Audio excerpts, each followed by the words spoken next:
Chapter 643. The latest chapter of this book is not finished yet. For more exciting content, please scan the QR code below to download the app. Novels are updated faster and more frequently.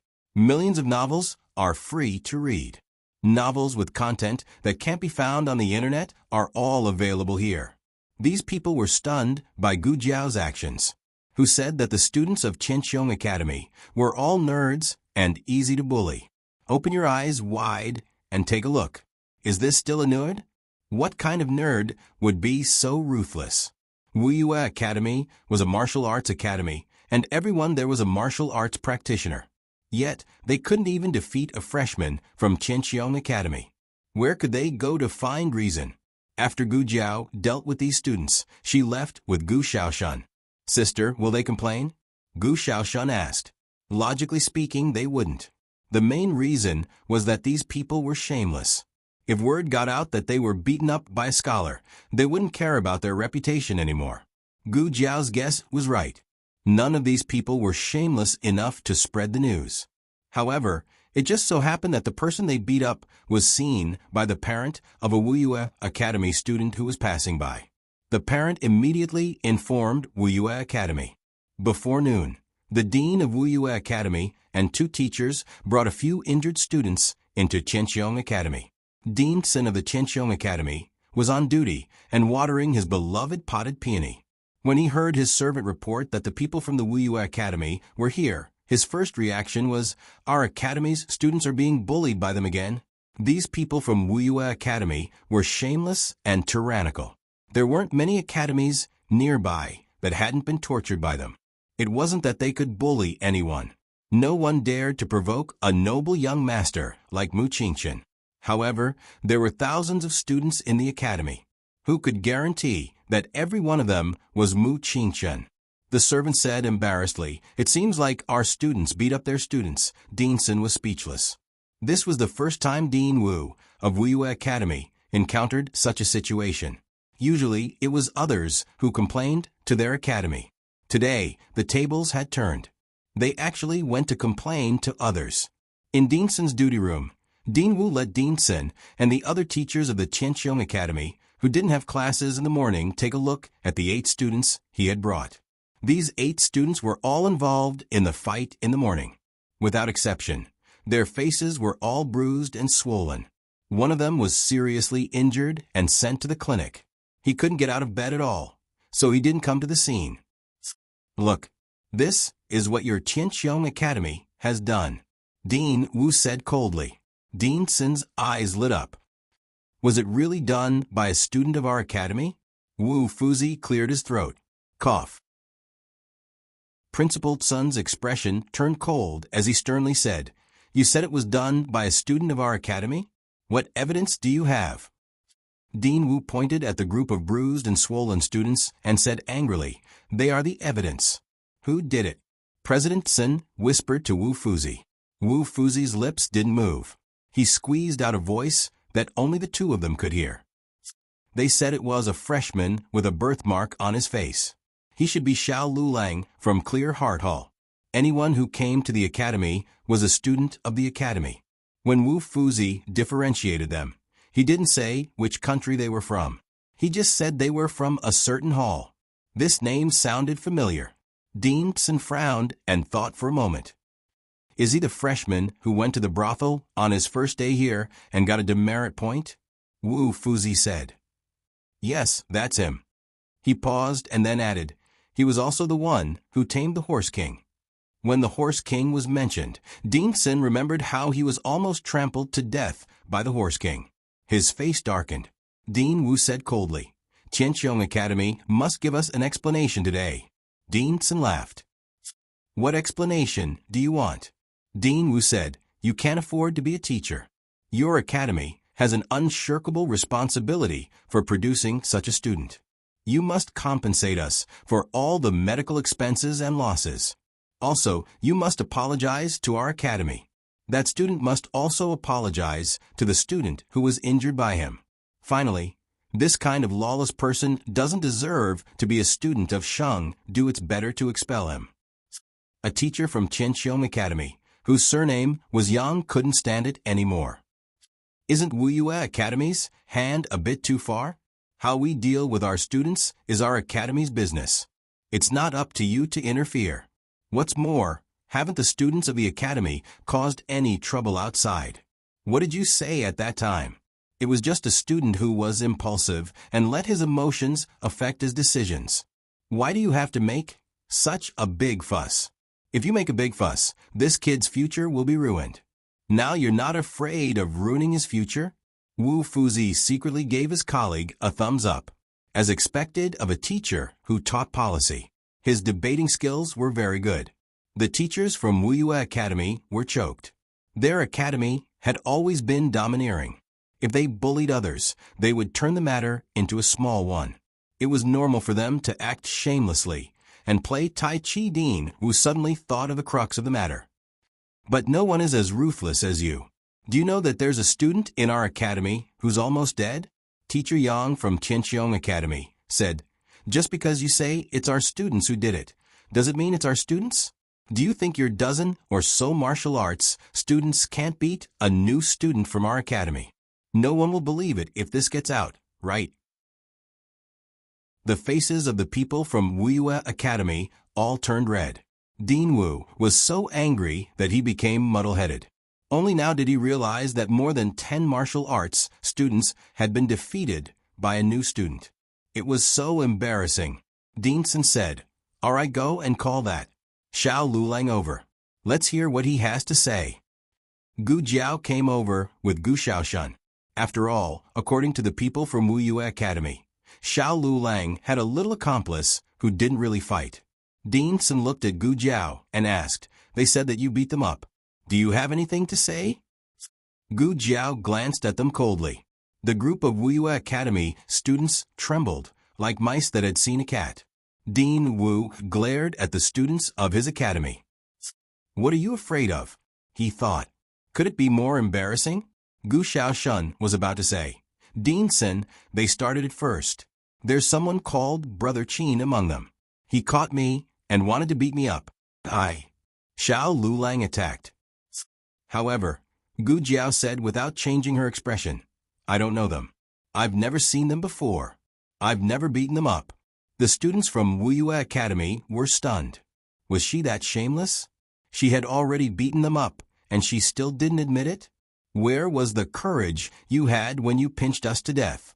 Did you have the courage to step on Brother Qin's chest and ask for his life or his hand?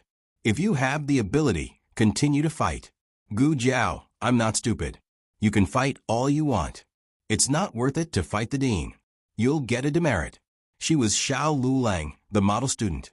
Dean Wu was used to this kind of trick. The only difference was that they used to fool others. This was the first time someone used this kind of trick to fool them. Dean Wu said angrily, "You're lying." Gu Jiao looked at him indifferently. "How do you know I'm lying?" "You know so well. Have you done it before? Are you an old hand?" Dean Wu was so angry that he wanted to vomit blood. Whatever his sister said was right.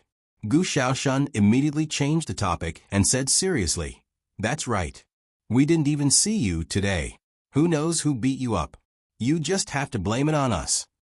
Dean Wu was so angry that he rose to heaven. "Are you that great? Why do you have to blame it on you? You have to weigh your own weight. You're just two inferior people.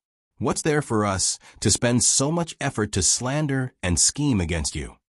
What he said made sense. Who knew that Gu Jiao didn't even lift her eyelids and said, without a guilty conscience, "Then you have to ask yourselves, who knows what kind of evil ideas you have in your stomach?" Dean Wu was so angry that his whole body was trembling.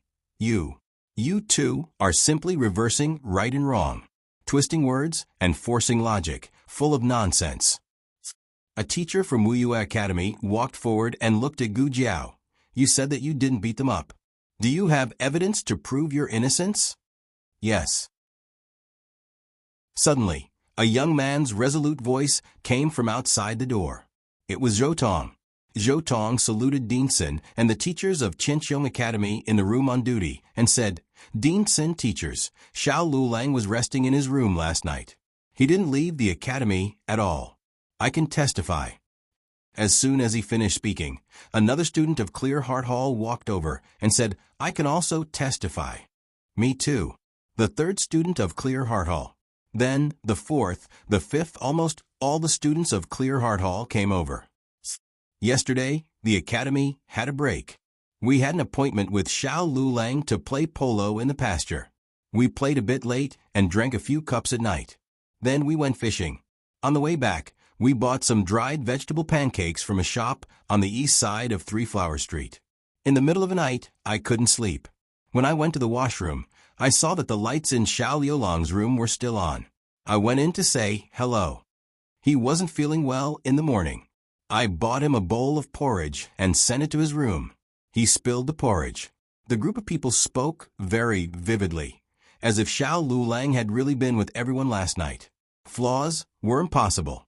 If so many people couldn't even make up a story, how could these literary students write policy essays and eight-legged essays? They couldn't beat you in a fight, but they couldn't make up a story. The students of Five Mountains Academy were all dumbfounded. Dean Wu said angrily, "You colluded with each other. Of course, people from your own academy will cover up for your own students." Zhou Tong put one hand behind his back and said calmly, "If our testimonies are the same, then we're covering up for each other. What about you slandering our academy together? Your testimonies are testimonies, but our testimonies aren't? How about this? Let's directly report this to the authorities and let them decide. We can also let the world see how a freshman from our Tianqiong Academy defeated so many students from your Wuyue Academy with his own strength. Dean Sin, let's open a martial arts class.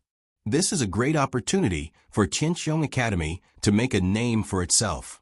After all, the students of Tianqiong Academy who have been teaching for several years can't even compare to the freshmen who have been teaching for 3 days. These literary students were really good at talking. Every sentence hit the nail on the head. Dean Wu's face turned green and red. To put bluntly, he couldn't make a big deal out of it. He couldn't afford to lose face. At this moment, he already regretted asking for an explanation. Wasn't this asking for humiliation? In the end, the people of Five Mountains Academy didn't get any explanation. They were still angry. They gritted their teeth and walked away with a dark face. However, before they left, Dean Wu of Five Mountains Academy stopped and looked back at Gu Jiao coldly. No one knew if he was talking to Gu Jiao or everyone in Tianqiong Academy. Do you really think this matter is over? You probably don't know that Luo Qin's father is the deputy general of the Nangong family. Our academy can let it go, but the Nangong family... Dean Wu, you don't have to worry about the Nangong family. A deep and clear voice sounded from outside the door. Everyone looked in the direction of the voice and saw Mu Qingchen, who was wearing a blue and white academy uniform, walking over calmly. Mu Qingchen? Dean Wu frowned. Mu Qingchen cupped his hands at Dean Sin and walked into the duty room. He stood beside Gu Jiao and said, "Xiao Lu Lang is a student of Tianqiong Academy. Please tell Luo Qin that I, Mu Qingchen, don't care about a mere deputy general of the Nangong family." As soon as these words came out, everyone's hearts trembled. Mu Qingchen was the leader of the 4 great young masters of Xingdu. His father was from the Su family, which was ranked 9th. His mother was from the Mu family, which was ranked 5th. His great-aunt was the Wang family, which was ranked 3rd. The military power of the Xianyuan family was divided into 4 families: the Nangong family, the Han family, the Wang family, and the Mu family. This showed how noble Mu Qingchen's identity was. Dean Wu didn't say anything else and left with a gloomy face. "Dean, we will also leave first." Mu Qingchen said to Dean, "See and wait." Dean Sin stopped all the students except Mu Qingchen. "Go back and copy the Analects of Confucius. Don't miss a single word." These little bastards were lying to the heavens. Did they think he couldn't see through them? Dean Sin looked at Gu Jiao and said, "And you, Xiao Lu Lang, you will be recorded as a demerit." If he didn't record a demerit, he would hit him again next time. When they came out of the duty room, the morning class was over. "Do you want to eat?" Mu Qingchen asked. Gu Jiao was a little depressed when she thought about being recorded again. However, she still had to eat. "Yes." She replied indifferently. Didn't you go out to do something? Why are you back so soon? It's done. Gu Jiao noticed that he was holding a bag in his hand. Your stuff is going to fall out. Gu Jiao pointed at his bag. As soon as she said that, the little doll in Mu Qingchen's bag couldn't withstand the force and fell out. Mu Qingchen quickly caught it and stuffed it back into the bag without showing it to Gu Jiao. Gu Jiao looked at him strangely. He hesitated for a moment before explaining. A childhood playmate gave it to me. Gu Jiao. Oh, it was a little doll. She had seen it and it was quite ugly. By the way, do you recognize this? Gu Jiao took out a token and handed it to him. She had planned to try it out herself, but since Mu Qingchen was here, it wouldn't hurt to ask him. Mu Qingchen's expression changed when he saw the bronze token. Why do you have this? Gu Jiao rolled her eyes. I do have it. Can I enter the inner city with it? Mu Qingchen said indifferently. You could have. Let alone the inner city. You could have even entered the state preceptor hall. But now the owner of this token is missing, so you'd better not use it. Gu Jiao said, Can I enter the state preceptor hall? Mu Qingchen. Is that my point? Mu Qingchen said earnestly, no matter how you got it, you'd better not take it out. Otherwise, you'll be arrested as an assassin. Gu Jiao asked, Then, who is the owner of this token? Mu Qingchen paused and said seriously, The chess master of the 6 kingdoms, Mr. Meng. An old man. Gu Jiao touched her chin. Has he been to the state of Zhao? Has he been a beggar? Has he spent money to play chess with others? Mu Qingchen looked at Gu Jiao as if she was an idiot. Are you talking about Mr. Meng? He hasn't been to the state of Zhao. Also, do you know how honorable Mr. Meng is? I want to play chess with him, but I can't even use money. Being a beggar? What do you think? Gu Jiao nodded seriously. I don't think it's possible. By the way, do many people know Mr. Meng? Mu Qingchen shook his head. Mr. Meng doesn't like to deal with people. Not many people have seen him. When he came to the academy to play chess last time, I just watched him through a curtain. I didn't see his face. Gu Jiao asked again, Haven't the people of the state preceptor hall seen him? Mu Qingchen thought carefully and said, The state preceptor probably saw him. As for the other disciples, they only know his carriage and token. Gu Jiao touched her chin. I see. I understand. I understand everything. Mu Qingchen looked at her in confusion. What do you understand?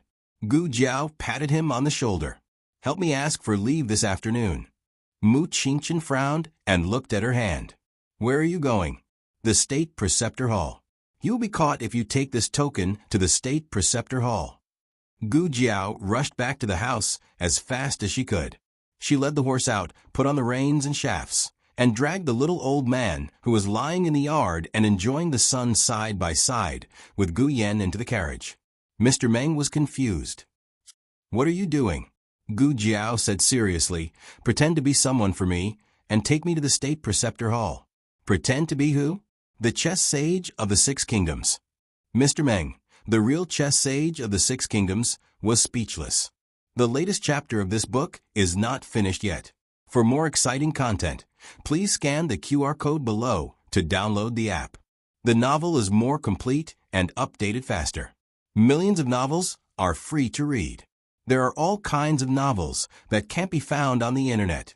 https://www.zhbqg.com/89642_8964286/107871300. HTML Genius remembered the website address in 1 second. www.zhbqg.com Bikuj mobile reading website. zhbqg.com.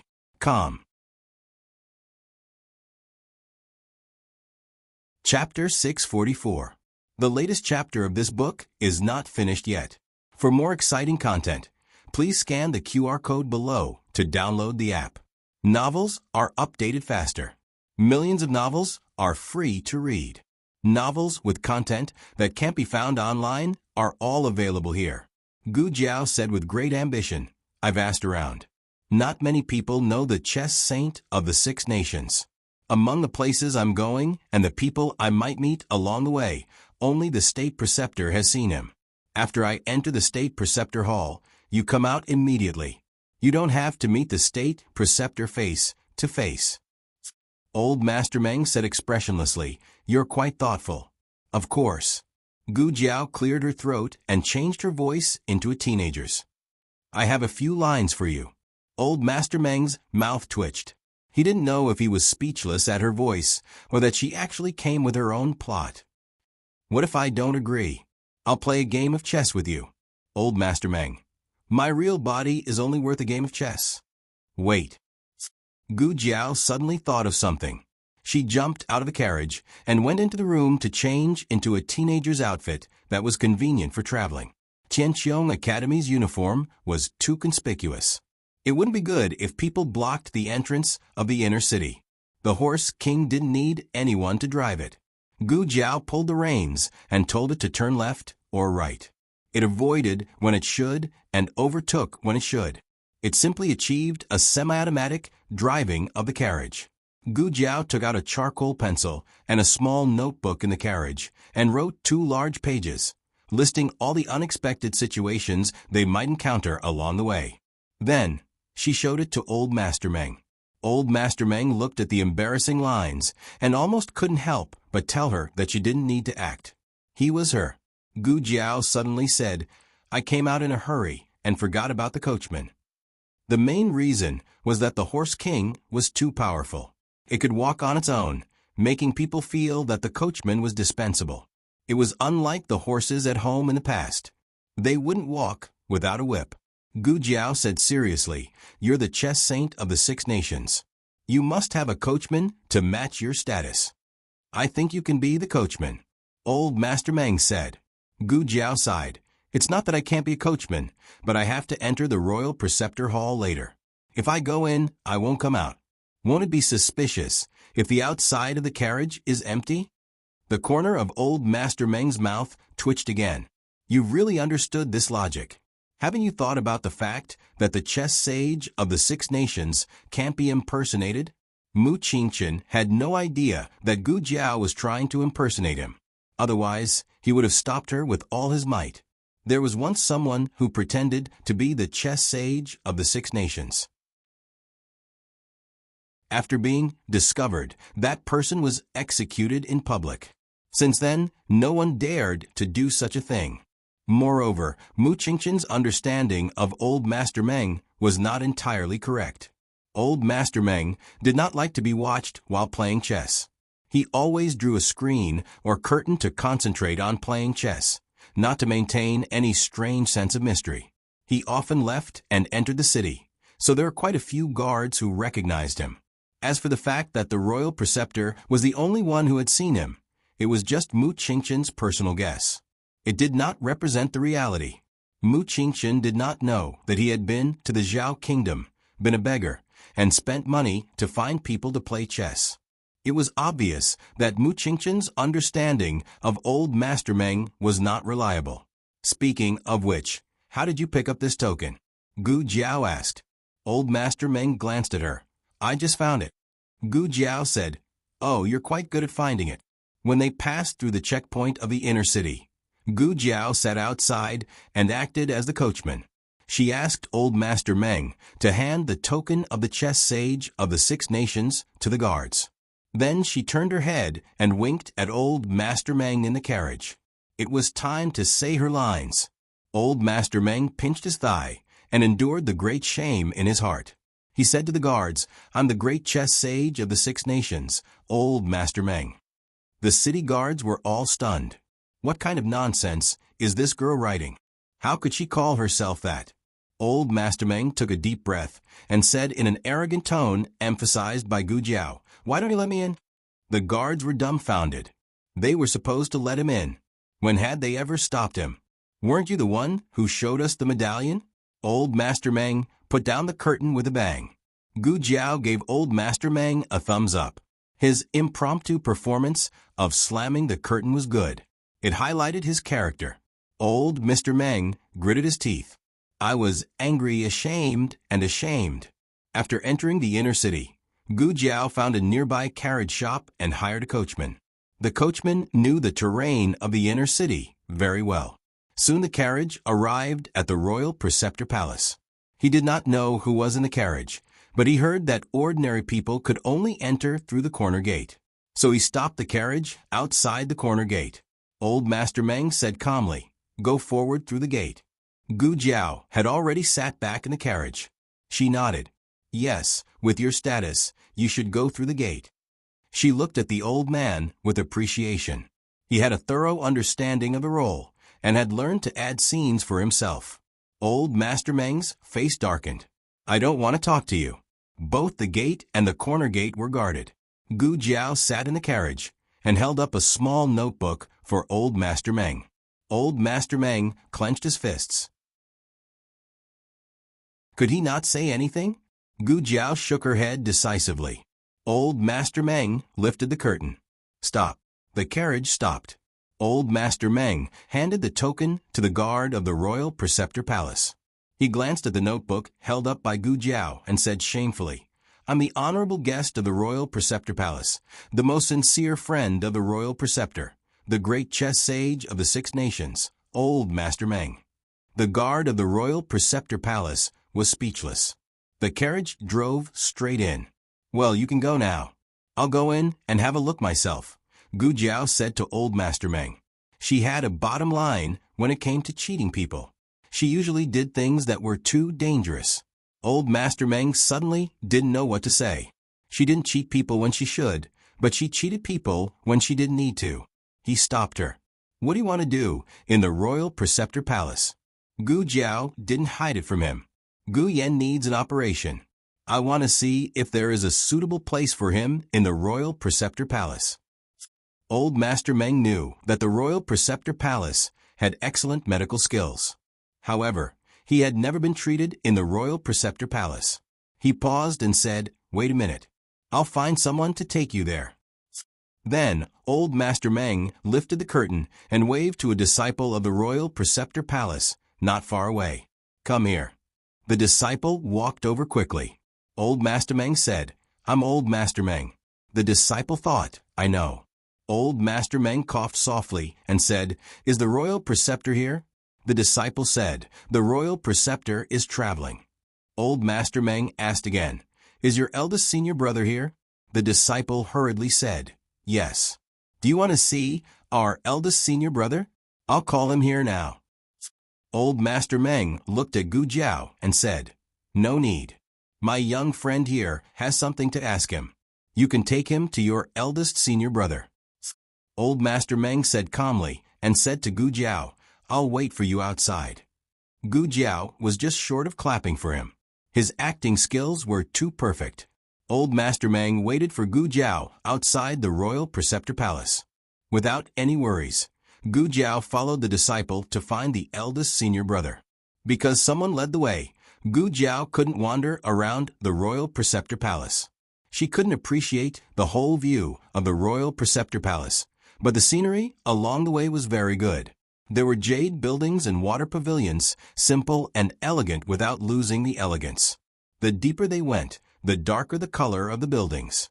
Gu Jiao faintly felt a simple and mysterious aura, and she felt a little familiar with it. "Are they men of sacrifice?" Gu Jiao asked. The disciple looked around and looked at Gu Jiao in surprise. "Young master, can you sense the men of sacrifice nearby?" "Yes." Gu Jiao nodded. She seemed to be naturally sensitive to the aura of the men of sacrifice. Maybe it was because they had something in common in fighting. The men of sacrifice in the royal preceptor palace were very powerful. In less than a quarter of an hour, she had already sensed at least 10 auras that were not weaker than Sirius. Gu Jiao suddenly felt a little lucky that the old man had such a trick. If she really searched secretly, it would be difficult for her to come and go freely under the eyes of so many masters. "We're here." The disciple pointed to a library and said, "Eldest senior brother is inside. Please allow me to report to him." "Thank you," Gu Jiao said. The disciple went to report. Not long after, he came out of a library and said to Gu Jiao, "Young master, my eldest senior brother wants to see you." Gu Jiao nodded and walked up the stairs. She looked at the shoes that she left at the door and took off her own shoes. Only her white footwear stepped on the spotless floor. In the library, rows and rows of bookshelves were filled to the brim with the rich fragrance of books. The library was quiet, and there were about a dozen disciples of the Imperial Preceptor Hall arranging the books on the bookshelves. However, no one made the slightest sound. After passing through the bookshelves, there was a wooden platform about a foot high. The platform was like a small open study. A man wearing a dark blue robe was sitting behind a low table on the wooden platform. Facing the bookshelves, he was writing something. Probably seeing Gu Jiao's shadow on the ground, he raised his head and revealed a handsome young face. He slightly smiled. "Are you Mr. Meng's little friend?" Gu Jiao nodded. "Yes, my surname is Xiao. Please sit." He pointed to the cushion that was just placed in front of him. "Young master, Xiao can call me Yi Qing." Gu Jiao sat down in front of the eldest disciple, Yi Qing. Yi Qing's robe was not the same as the robes of the Royal Preceptor Palace disciples. It could be seen that he had a high status in the Royal Preceptor Palace. He had an otherworldly temperament. When he smiled, it made people feel close to him, but they also didn't want to get too close to him. It was a sense of distance that was appropriate. Yi Qing put down the pen and paper in his hands. A disciple brought him a basin of water to wash his hands. His hands were actually very clean, but washing them before pouring tea for guests was etiquette. The disciple left. He personally poured tea for Gu Jiao and poured a cup of tea for himself. He asked with a smile, "May I know why young master Xiao came to the Royal Preceptor Palace?" Gu Jiao looked at him and said, "My brother has a heart disease and needs surgery." "Heart disease surgery?" Yi Qing pondered for a moment. "Our Royal Preceptor Palace is indeed proficient in medical skills, but I'm afraid that ordinary doctors can't do such a big operation." Gu Jiao's eyes moved slightly. She felt that she saw the hope of Gu Yan's recovery. "So your Royal Preceptor Palace can perform such a complicated operation?" Yi Qing smiled and said, "My master can. My master's medical skills are excellent. He once performed a heart disease operation for a patient." Gu Jiao asked, "Was the operation successful?" Yi Qing said, "It was successful. But unfortunately, although the patient's heart disease was cured, he didn't survive the accident. The world is really unpredictable." Gu Jiao said, "An accident is an accident, and an operation is an operation. What you said is very true." Yi Qing nodded with a smile. "But how did you know that your brother needed an operation?"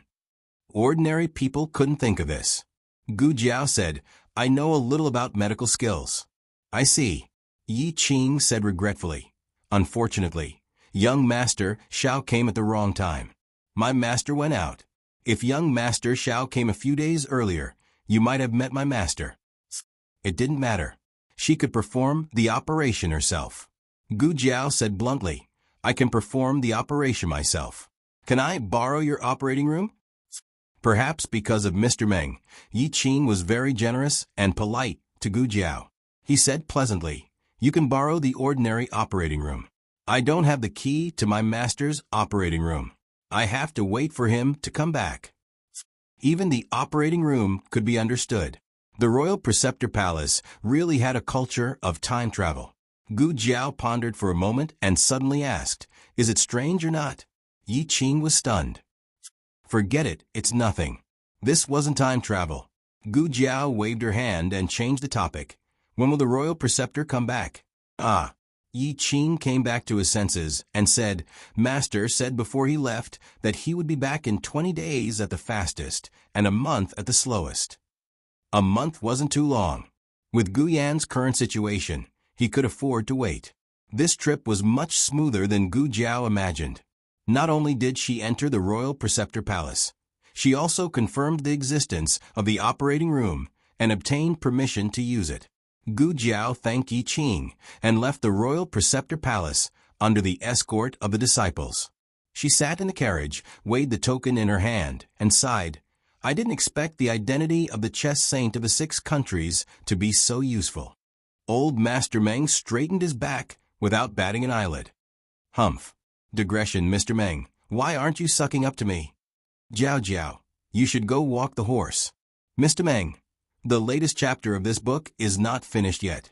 For more exciting content, please scan the QR code below to download the app. Novels are updated faster. Millions of novels are free to read. Novels that can't be found on the internet are all here. https://www.zhbqg.com/89642_826/1078688522. HTML Genius, memorize this site's address. www.zhbqg.com Biku Go mobile reading website. zhbqg.com. Chapter 645. The latest chapter of this book is not finished yet. For more exciting content, please scan the QR code below to download the app. The novel will be updated more quickly. Millions of novels can be read for free. There are all kinds of novels that can't be found on the internet. Gu Jiao sent the coachman back to the carriage shop and then went out of the inner city with Master Meng. I still don't know your surname. Gu Jiao said. A best actor who could play the role of the chess sage of the 6 countries deserved a surname. Meng, Master Meng said lightly. Gu Jiao looked at him strangely. Your surname is Meng too. Master Meng. Oh, does it sound familiar? Yes, I'm the chess sage of the 6 countries, Master Meng. Gu Jiao said. Oh, that's quite a coincidence. Then, there was no more. Master Meng, as the saying goes, an old horse knows the way. After leaving the city, Gu Jiao didn't even need to pull the reins to turn. The Horse King made the carriage fully automatic and drove the carriage back to the small alley where they lived without stopping. The house was very lively today. Xiao Hung and Little Jing Kong were here. Gu Jiao heard Little Jing Kong's small voice from afar. The quiet yard seemed to be alive all of a sudden. Master Meng's face stiffened.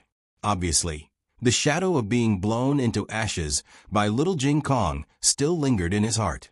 Master Meng couldn't help but shiver when he heard Little Jing Kong's voice. Master Meng hesitated and didn't step into the yard. The Horse King also didn't enter the yard. The man and the horse turned around tacitly. The Horse King took the reins and handed them to Master Meng. Master Meng grabbed the reins and walked the horse quickly. Jiao Jiao. Grandpa. Little Shi. Little Jing Kong's excited voice suddenly sounded behind Master Meng. Master Meng's body stiffened again. The Horse King took back the reins without hesitation and ran away alone, leaving Master Meng behind. Little Jing Kong ran over, raised his little head, and looked at Master Meng. Grandpa, you've recovered. I didn't. I'm so dizzy. Mr. Meng covered his head and staggered into the study. Little Jing Kong threw himself into Gu Jiao's arms. Jiao Jiao. He was playing marbles with Gu Xiaoshan in the courtyard just now and was sweating profusely. Gu Jiao held his hand and walked into the courtyard. Xiao Hung was working in the backyard. He had changed back into men's clothing and left the city. He was dressed in white and tall like jade. He was clearly chopping firewood and carrying water, but his every movement was pleasing to the eye. Gu Jiao went into the house and changed Little Jing Kong into a set of dry clothes. Little Jing Kong went to play happily, and Gu Jiao went to the backyard. You're here? She stepped forward to greet him. Okay. Xiao Hung calmly responded and split the last piece of firewood in his hand. In fact, he had already seen her coming back. But as a man, sometimes he was a little prideful and had to wait for her to coax him. This made him very proud. After chopping the firewood, he went to carry water. Let me do it, Gu Jiao said. Xiao Hung said, No, you can sit down. Gu Jiao looked at him steadily and curved her lips. She did not refuse and moved a small stool to sit beside him. He put the wooden bucket into the well, turned the joystick, and pulled the bucket up bit by bit. Gu Jiao looked at him with her chin in her hands and asked, Why did you come here today? The academy is on break. Xiao Hung said, Jing Kong wants to see you, so I came here. What about you? Gu Jiao asked. Xiao Heng's ears turned red. He did not dare to look at her and only stared at the bucket of water he pulled up. The water rippled. Me. His eyelashes fluttered and he whispered, I want to see you too. Gu Jiao curled her lips. She thought of something and asked, But isn't your talisman festival in the inner city with me? How can you get out of the city? Xiao Heng said, I have my own way. The most beautiful woman in the academy had many suitors. A talisman festival in the inner city was nothing to her. Xiao Heng looked in the direction of the study and asked, The man called Grandpa by Jing Kong is Gu Jiao said. He met a kind-hearted man from Jing Kong on the way. Jing Kong injured him with a black fire pearl. He is now recuperating here. His surname is Meng. There were many people with the surname Meng in the world. It was difficult to connect him with the chess master of the 6 kingdoms. Xiao Heng looked at the closed door and said, Does he live in the study? Gu Jiao said, Yes, there are no extra rooms in the house. There were only 3 main rooms in the house. Master Lu and Madame Nan shared one. Gu Xiaoshan and Gu Yan shared one, and the last room was hers. Old Master Meng could only rest in the study. The study was not big, but only Xiao Heng and little Jing Kong needed to use the study. The rest of the family could use their own rooms.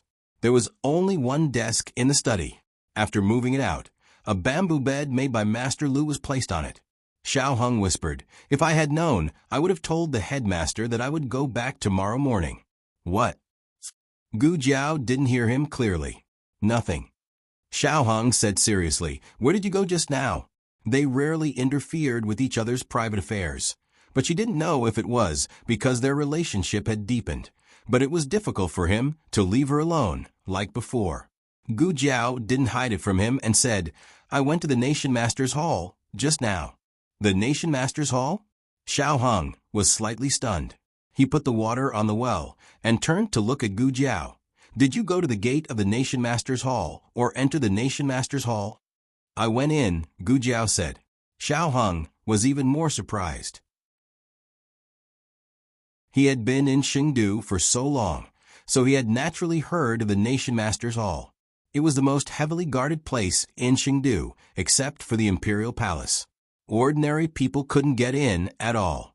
Not to mention ordinary people, even the dignitaries, could rarely enter the Nation Master's Hall. But Gu Jiao not only went in, but also came out intact.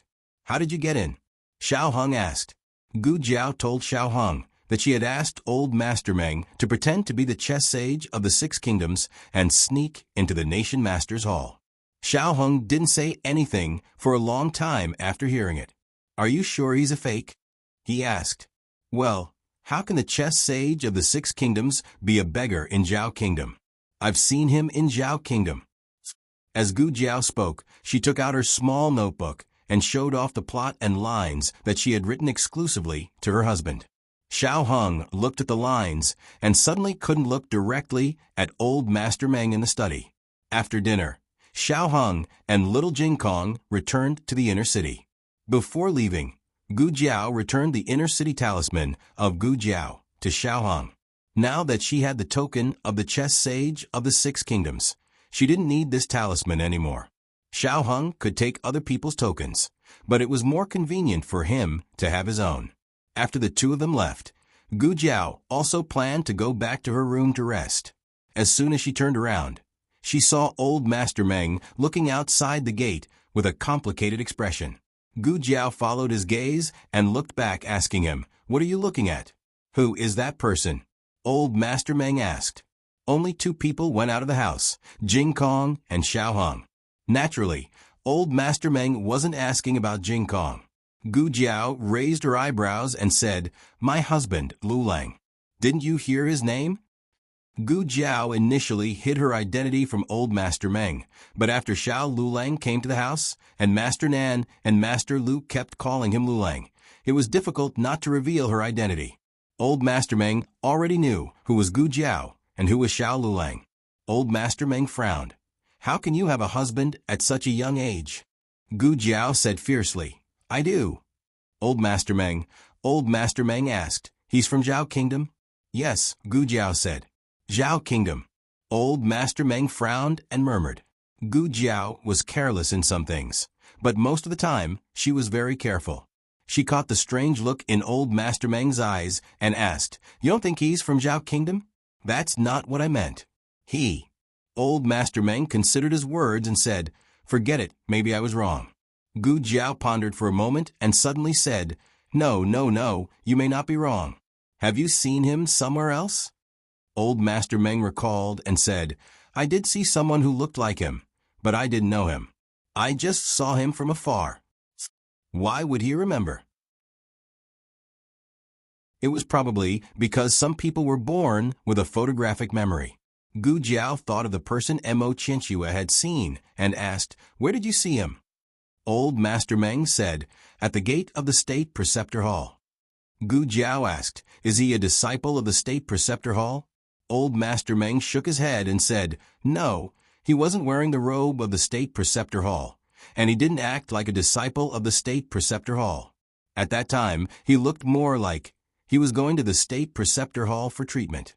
Treatment? Gu Jiao fell into deep thought.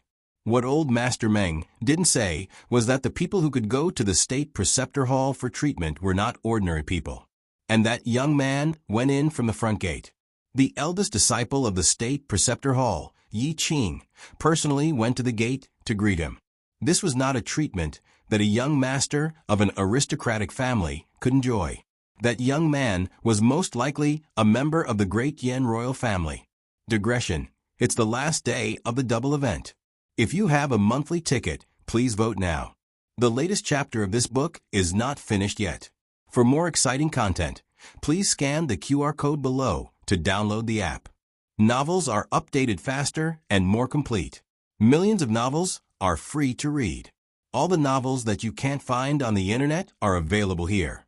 https://www.zhbqg.com/89642_896422826/1078528888. HTML Genius memorized this site's address. www.zhbqg.com Biku Go mobile reading website. zhbqg.com.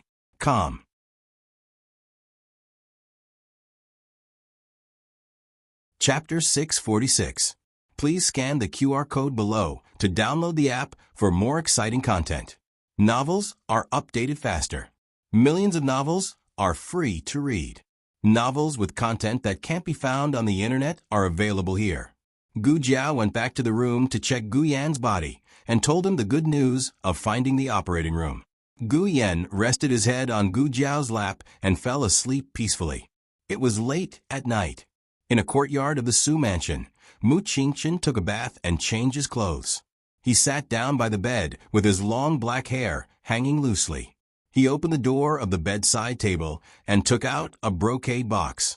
There was a shabby little doll in the brocade box. It had a big bloody mouth, sharp teeth, blind eyes, and bald hair. Early the next morning, Gu Jiao went to check Gu Yan's pulse, as usual after washing up. There was an old man and a horse at home. Occasionally, Xiaojia would fly over from the inner city. The house was lively, and Gu Yan was not so bored. Gu Jiao went to school with Gu Xiaoshan without worry. Today, Mu Qingchen sat in the last row. Gu Jiao didn't want to sit with him at first, but Gu Jiao sadly found that except for Mu Qingchen's unapproachable aura, there was no other quiet place in the class. Gu Jiao looked to the left and saw Zhong Ding waving at her. Gu Jiao looked to the right and saw Zhou Tong waving at her. Gu Jiao thought for a while and sat down next to Mu Qingchen with her school bag in her arms. Zhou Tong sat in front of Gu Jiao and took out his homework weekly. Pa. Mu Qingchen threw his homework on the table in front of Gu Jiao. Zhou Tong cowardly turned his half-turned body back to his original position. Gu Jiao finished copying the homework. Teacher Gao came. Teacher Gao and Teacher Jiang had classes in the morning. Gao Fuzi mainly taught arithmetic and was rather fierce and strict. Jiang Fuzi mainly taught the 4 books and 5 classics, political theory, and so on. He was gentle and somewhat old-fashioned, but not pedantic. Both of them were very respectable teachers. Even so, the students in the class still loved Master Wu's class the most. It seemed that since ancient times, PE classes had always been students' favorite. In the afternoon, there were 2 hours of self-study, followed by Wu Fuzi's equestrian and archery lessons. Originally, the equestrian and archery class was in the beginning, but the weather was gradually getting hotter. The first hour of the afternoon was when the sun was the hottest, so Wu Fuzi changed the class. After the equestrian archery class began, everyone found that there was no target on the field. Instead, Wu Fuzi had a club and a fist-sized wooden ball in his hand. "Today we will be bowing," Wu Fuzi said. Everyone was surprised. Obviously, there was not often a bowing lesson. Zhou Tong asked, "Master Wu, why are you suddenly bowing?" Monarchs liked bowing, and bowing was very popular in Chengdu. However, bowing was dangerous, so this kind of literary academy did not include it in the formal curriculum. Wu Fuzi smiled and said, "I discussed with Principal Tsun this morning and decided to participate in this year's bowing competition." Zhou Tong was shocked. "What? Bowing competition? Our academy?" Their academy was a bookworm who only knew how to dance. Why would they participate in a bowing competition? Wasn't this just asking to be humiliated? The rest of the people had the same idea as Zhou Tong. Their academy had produced many top scholars in the imperial examinations, but they could forget about bowing. About a few years ago, Principal Tsun and Wu Fuzi had signed up for the bowing competition like today. In the end, they did not score a single ball and were beaten miserably. Had Principal Tsun and Wu Fuzi forgotten the pain after the scar healed? Ahem. Wu Fuzi cleared his throat and said seriously, "Today is different from the past. Our academy has the strength to compete with other academies.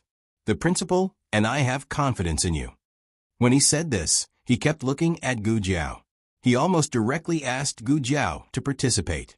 "Okay, let's go and choose a horse," Wu Fuzi said. All the students went to the race course. "Xiao Lulang, come here," Wu Fuzi called Gu Jiao. Zhong Ding winked at Gu Jiao. "Of course you're going to participate." Zhou Tong made a gesture. "Good luck." Gu Jiao came to Wu Fuzi. Wu Fuzi said pleasantly, "Have you played bowing in the Zhao kingdom before?" "No," Gu Jiao said bluntly. "Ah." Wu Fuzi was stunned and smiled. "It's okay. I can teach you. Every day, after school, you can come to the pasture to find me. We'll train for 2 hours." It was not enough to go to school. Extra classes? Gu Jiao did not want to do it. She was determined to resist the after-school tutoring. "This is not only an honor for you, but also for the academy. I think highly of you. I hope you can win glory for the academy." Gu Jiao still did not want to do it. "It's also good for you. If you become famous, you may have a chance to stay in Chengdu in the future." Gu Jiao was stubborn. Wu Fuzi had a headache. "Aren't you very aggressive? What's wrong? It's not worthy of bowing?" Gu Jiao said seriously, "Wu Fuzi, I'm not good at studying. I need to focus more on my studies. I won't think about the competition for the time being. I'll focus on my studies." "Wait, why don't you say that when you copy homework every day? You doze off in class. Do you think I can't see it when I pass by?" Wu Fuzi was confused. Gu Jiao cupped her hands and turned to walk to the stable. The students in the stable were talking about the bowing competition. "Hey, have you heard? The bowing competition is held at Lingbo Academy again. This is the 3rd time it's held at their academy." Lingbo Academy? Is that the academy with the prodigy class? Yes, that's it. Hey, is Kanglin Women's Academy right next to Lingbo Academy?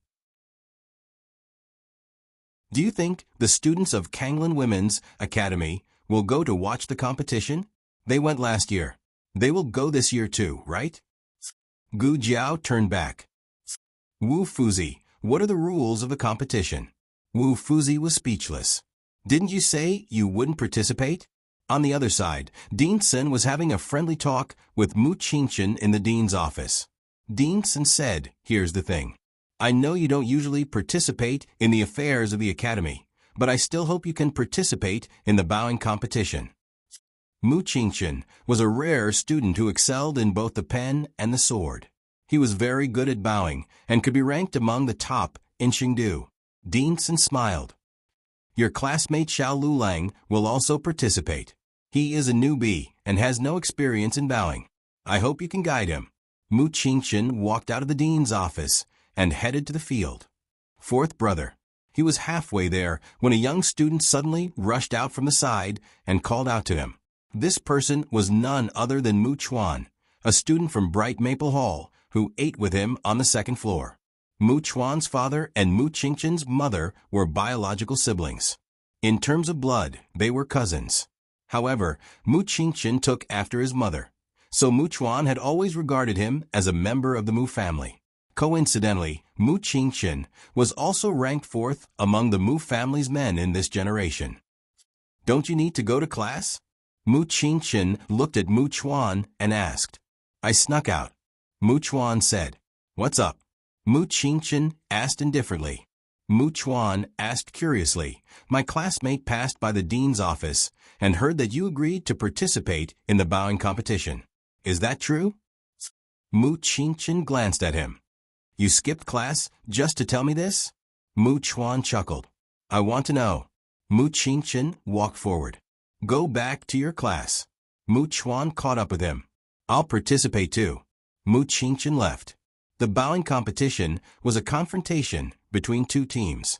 Each team had 4 players. 2 of them were bowlers, 1 main and 1 assistant, 1 bowler and 1 defender. The bowler was mainly responsible for interfering with the other team's movements and feeding the 2 bowlers the ball. The defender was mainly responsible for guarding the goal of his team and preventing the other team from scoring. When Mu Qingchen arrived at the grassland, Gu Jiao had just learned the rules of the bowing competition from Wu Fuzi and was choosing a cue stick. This one is good. Zhou Tong picked up a cue stick and said to Gu Jiao, Your cue stick is a little broken. Let's use this one. Zhong Ding picked another one and handed it to Gu Jiao. A group of people surrounded the grassland to choose a cue stick for Gu Jiao. Mu Qingchen was about to walk over when suddenly, a group of people came from the other side of the grassland. It was a bit exaggerated to say that they were mighty. There were no more than 20 people in total, but their aura was so strong that it made people think of thousands of soldiers and horses. Among those people, a young man with a feminine temperament came over. He made an obeisance to Mu Qingchen and said something. Mu Qingchen nodded slightly and walked over with him. Zhongding couldn't help but look over. Among those powerful men, there seemed to be a noble young man in brocade clothes. He murmured, Who are those people? Zhou Tong craned his neck and looked over. He said in surprise, Oh my God, they're from the Crown Prince's mansion. How do you know? Zhongding asked. Zhou Tong didn't dare to point with his finger, so he hinted with his eyes. They're the brocade guards from the Crown Prince's mansion. I've seen them in the inner city. Zhongding said in disbelief. The Crown Prince's mansion came to our academy. Oh my God! Was he dreaming? He couldn't believe that he could see the Crown Prince's mansion from afar. Zhou Tong continued, That young man should be Prince Ming from the Crown Prince's mansion. The Crown Prince's son? Gu Jiao asked. Yes. Zhou Tong nodded. He's the Crown Prince's legitimate son. Gu Jiao looked over. Although they were far away, Gu Jiao's eyesight was very good. She could see the side of the young man's face clearly. It was a face brimming with confidence and dignity. He was talking to Mu Qingchen in a gentle manner. From time to time, he would smile as if he was a friend. Zhou Tong said enviously, Only young Master Qingchen can be so respected that Prince Ming from the Crown Prince's mansion would lower himself to visit him.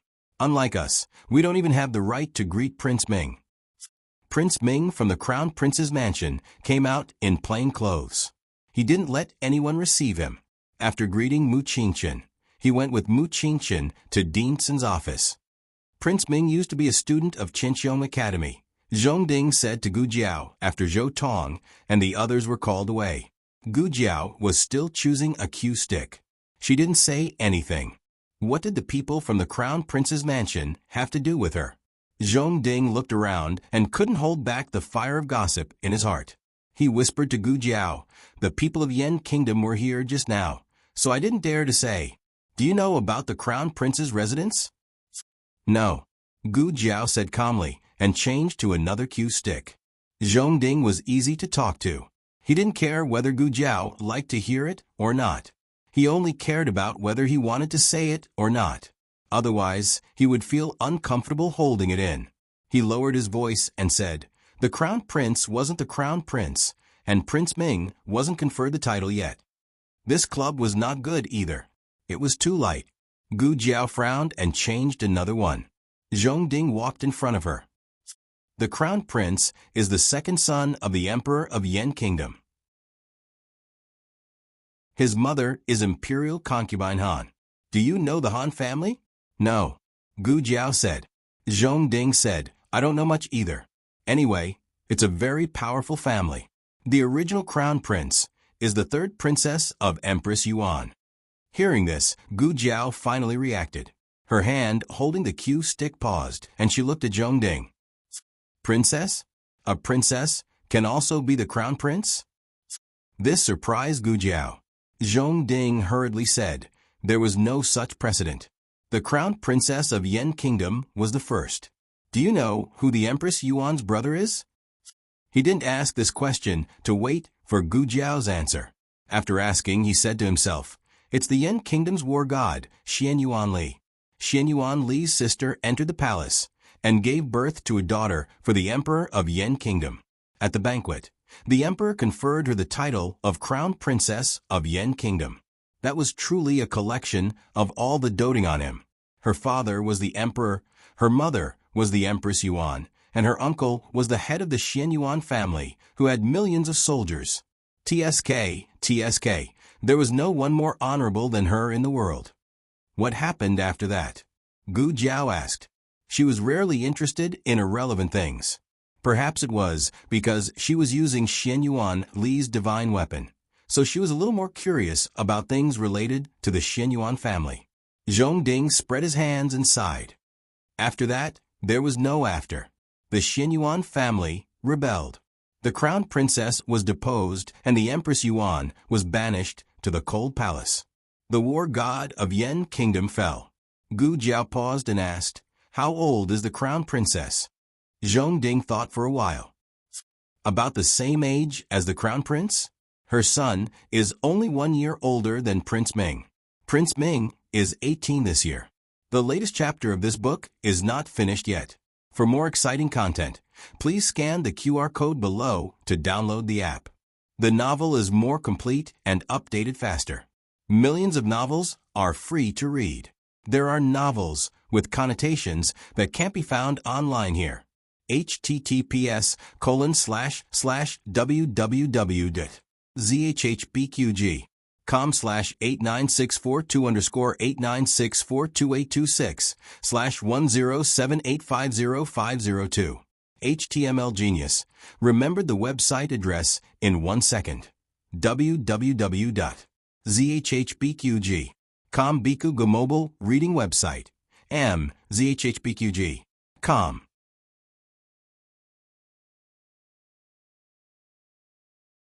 Chapter 647. The latest chapter of this book is not finished yet. For more exciting content, please scan the QR code below to download the app. The novel will be updated more quickly. Millions of novels will be read for free. There are all kinds of novels that you can't find on the internet. When Mu Qingchen came over, Zhongding immediately shut up. He led the horse and took the cue to find Zhou Tong and the others.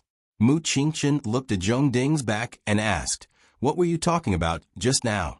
Why did he leave as soon as he saw me?" "Nothing," Gu Jiao said. She didn't like to gossip, let alone spread it. She paused. Perhaps she felt that she had to answer Mu Qingchen's question. So she added, "I wasn't talking about you." Mu Qingchen stopped asking. He could almost guess that the arrival of Commandery Prince Ming had caused a stir. Although Commandery Prince Ming didn't show his identity, most of the students here were from Chengdu, and many of them were young masters of aristocratic families. Some of them might have seen Commandery Prince Ming before. "Are you picking the cue?" Mu Qingchen looked at Gu Jiao, who kept changing the cue, and asked. "Yes," Gu Jiao replied faintly. None of the cue sticks were suitable for her. Mu Qingchen left without saying a word. Gu Jiao didn't care and continued to pick the cue sticks. But after a while, Mu Qingchen came back with a horse and a cue stick in his hand. "Here you are." Gu Jiao glanced at him and took the cue from him. She weighed it in her hand and compared it. It was heavier than the other cue sticks, but for someone who was used to using the red-tasseled spear, the weight was just right. "Thank you," Gu Jiao said. Then she looked at him and asked, "What are you going to use?" "This." Mu Qingchen grabbed a cue stick from the basket and got on the horse. "I'll show you around." Gu Jiao also got on her horse. "Okay." Mu Qingchen first introduced the requirements and rules of bowing to Gu Jiao. Bowing was first passed down from the royal family of the Jin state. As soon as it entered the Yan state, it was liked by the royal family. Later, it gradually became popular in the circle of nobles. Today, bowing was included in the curriculum of many aristocratic academies. There were no bow-striking classes in the Qianxiong Academy, but Wu Fuzi would often lead the students to bow-striking classes. Archery had very high requirements for horses. All archery racehorses had to go through very strict training. The training difficulty of archery racehorses was far higher than that of war horses. The requirements for the bowler were not low. Horsemanship, skills, stamina, willpower, and adaptability were all indispensable. You win if you hit the ball into the opponent's hole.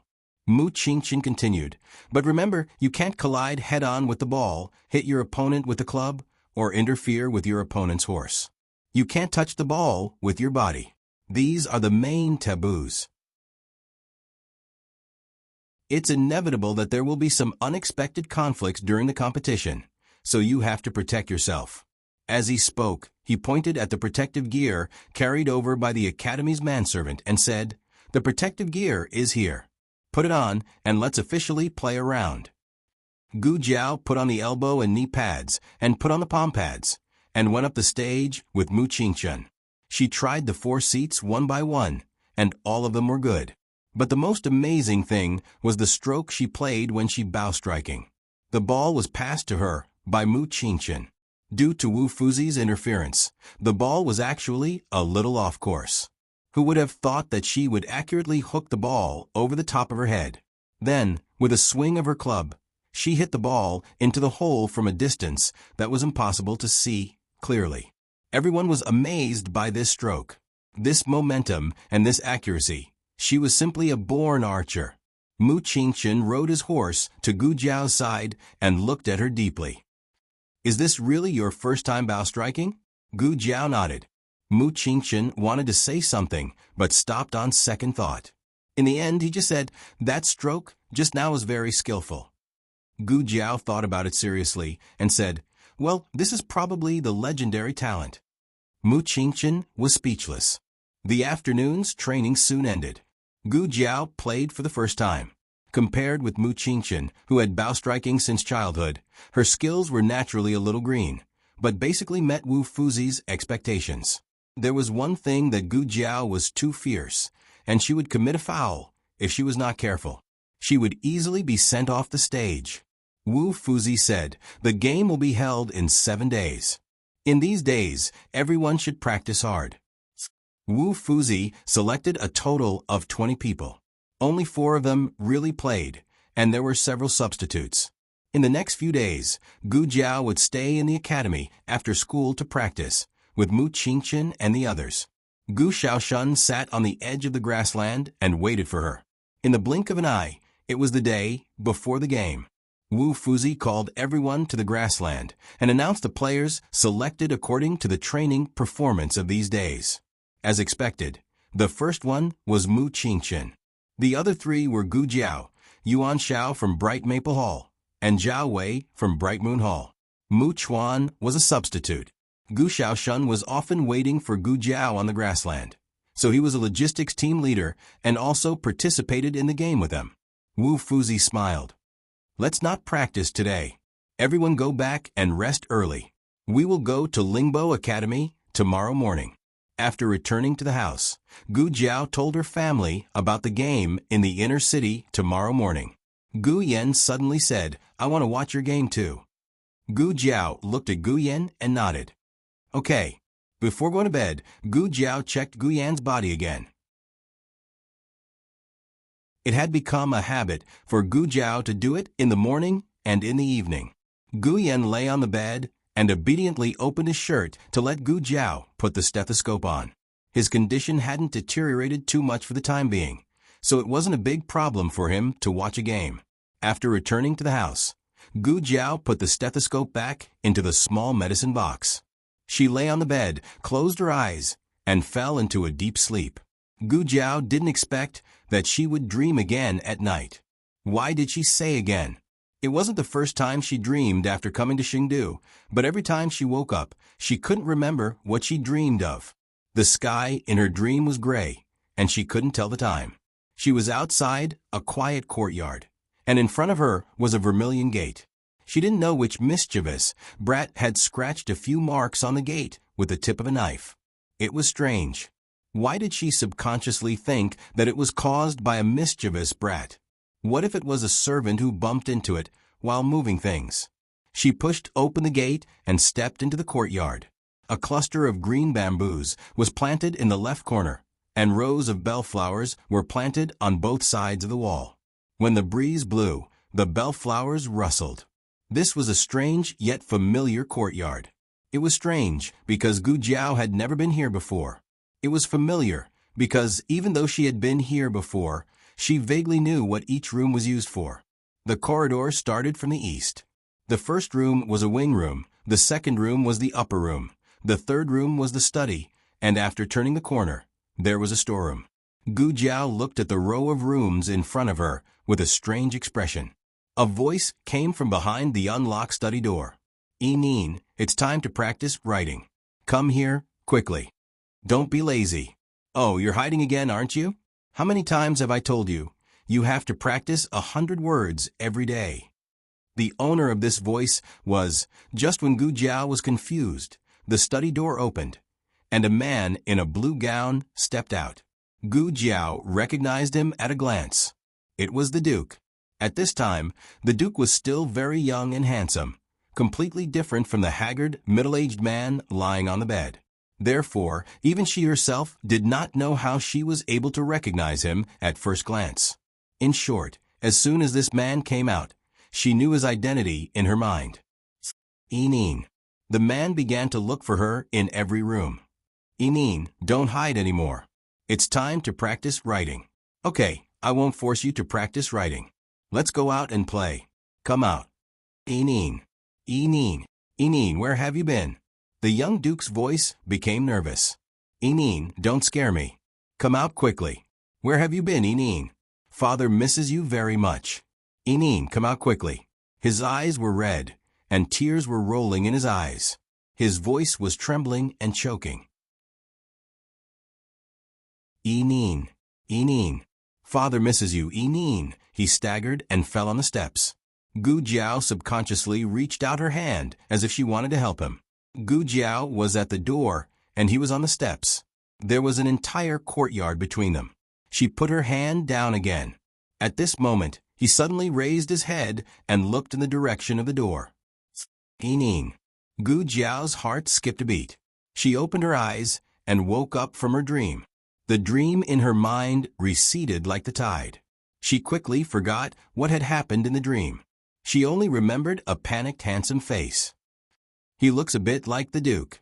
Gu Jiao raised her brows. Was it because she had seen the High Duke too many times that she even dreamed of him? After dawn, Gu Jiao, Gu Shaoshun, and Gu Yan were ready to set off. Gu Yan's body was weak and couldn't move. Fortunately, Master Lu made a wheelchair for him. Master Lu drove the carriage to Qinqiong Academy. Wu Fuzi led the group out of the academy. Mu Qingchun and Mu Chuan returned to the inner city last night. They were going to Lingbo Academy by themselves. Gu Jiao wanted to bring Gu Yan along. President Sun and Wu Fuzi didn't have any objections. The group entered the inner city in a carriage. On the other side, Second Master Jing also used a wheelchair to push his eldest brother out of the courtyard. "Hey, what are you doing?" Second Madam stopped him and asked. Second Master Jing looked at his eldest brother in the wheelchair and said to Second Madam, "There's a boxing competition today. I'm bringing eldest brother to watch." Second Madam hurriedly said, "Eldest brother is already like this. You still want to bring him out?" Second Master Jing said seriously, "Eldest brother is much better. I even saw him open his eyes last night." Second Madam glared at him. Is that considered opening his eyes? After opening his eyes, he was in a daze and didn't know how to close them. He also didn't respond when she spoke to him. Was his eyelid twitching? Second Madam chuckled. "I think you want to watch the boxing competition yourself. Why are you using eldest brother as an excuse?" Second Master Jing cleared his throat. Cough, cough. "I'm just worried about leaving eldest brother alone in the residence. Assassins always come to assassinate eldest brother. I have to personally watch eldest brother to be at ease. Moreover, the imperial physician also told us to bring eldest brother out to get some sunlight." Second Madam said coldly, "Are you going to watch the boxing competition or those beauties from Tsanglan Academy?" Second Master Jing said domineeringly, "Of course I'm going to watch the boxing competition. And also to watch the beauties." Second Madam frowned and muttered, "But there's something going on in the residence today. I can't leave." "It's good that you can't leave. If you go, how can I watch the beauties?" Second Master Jing smiled. "You do what you need to do. Come back when you're done. I'll save a seat for you." Second Madam coldly glared at Second Master Jing. Second Master Jing swaggered away with his eldest brother in his wheelchair. Second Madam called a manservant. "You go and serve Second Master. Remember to keep an eye on him. Don't let him mess around outside." The manservant replied, "Yes, madam." As the competition venue, Lingbo Academy gave the students a day off. Although Tsanglan Academy didn't give them a day off, they basically arranged for self-study. Most of the students went to Lingbo Academy to watch the competition. Lingbo Academy had the largest boxing competition venue in the inner city. The seats with the widest view were set up on both sides. "I want to watch the boxing competition." In Linglong Pavilion's dormitory, little Jing Kong protested to his bad brother-in-law, who forced him to study. "I'm not going," Xiao Hung said. Little Jing Kong exploded on the spot. "You're really a bad brother-in-law. You won't even bring me to watch the boxing competition." Xiao Hung said indifferently, "There are many people. You're so small. You won't even know if someone steps on you. I've grown taller. I'm not small anymore. I'm so tall." Little Jing Kong stood on his tiptoes and tried to gesture at the top of his head. Xiao Hung glanced at him and continued to read the book in his hand. Little Jing Kong was really angry. He was going to run away from home for the second time. Knock, knock, knock. Suddenly, someone knocked on the door. "Who is it?" Little Jing Kong asked. Bad brother-in-law didn't know how to speak in a female voice, so he pretended to be a mute. The girl outside the room smiled and said, "It's Jing Kong. Is your sister here? We're here to invite her to watch the boxing competition next door." Little Jing Kong looked at Xiao Hung as if he had seen a ghost. "Someone actually invited you to watch the competition?" Bad brother-in-law was so bad that he didn't have any friends. Xiao Hung didn't move. Little Jing Kong was going crazy. "It's good enough that someone wants to be your friend, but you still don't like it." Little Jing Kong snorted. "If you don't want to go, I'll go." Xiao Hung didn't even lift his eyelids. "Ha!" Little Jing Kong decisively abandoned his bad brother-in-law and walked to the door. He looked at the three girls outside the room and said cutely, "My sister won't go with you. I'll go with you." The three girls were stunned. The girl who spoke just now said, It's better not. We don't dare to take you without your sister's permission." They didn't invite her because they really treated her as a friend. They could only get a good seat if they invited her.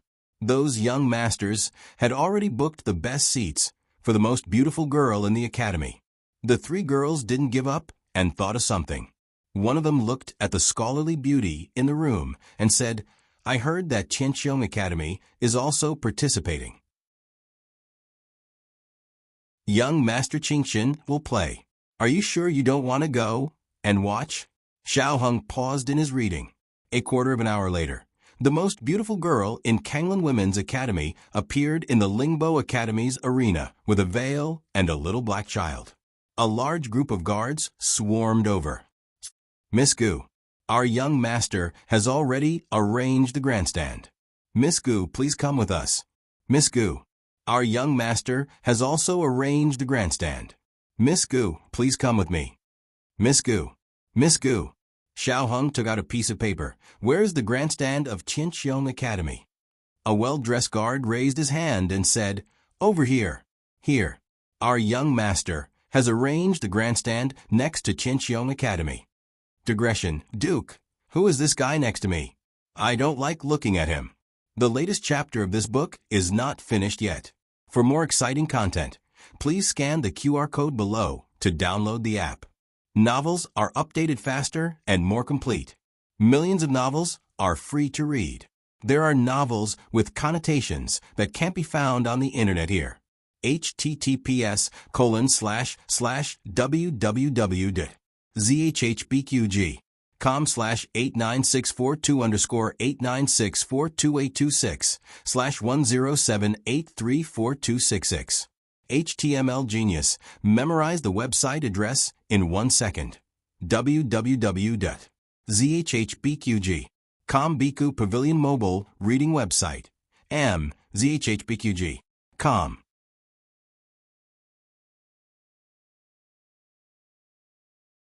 Chapter 648.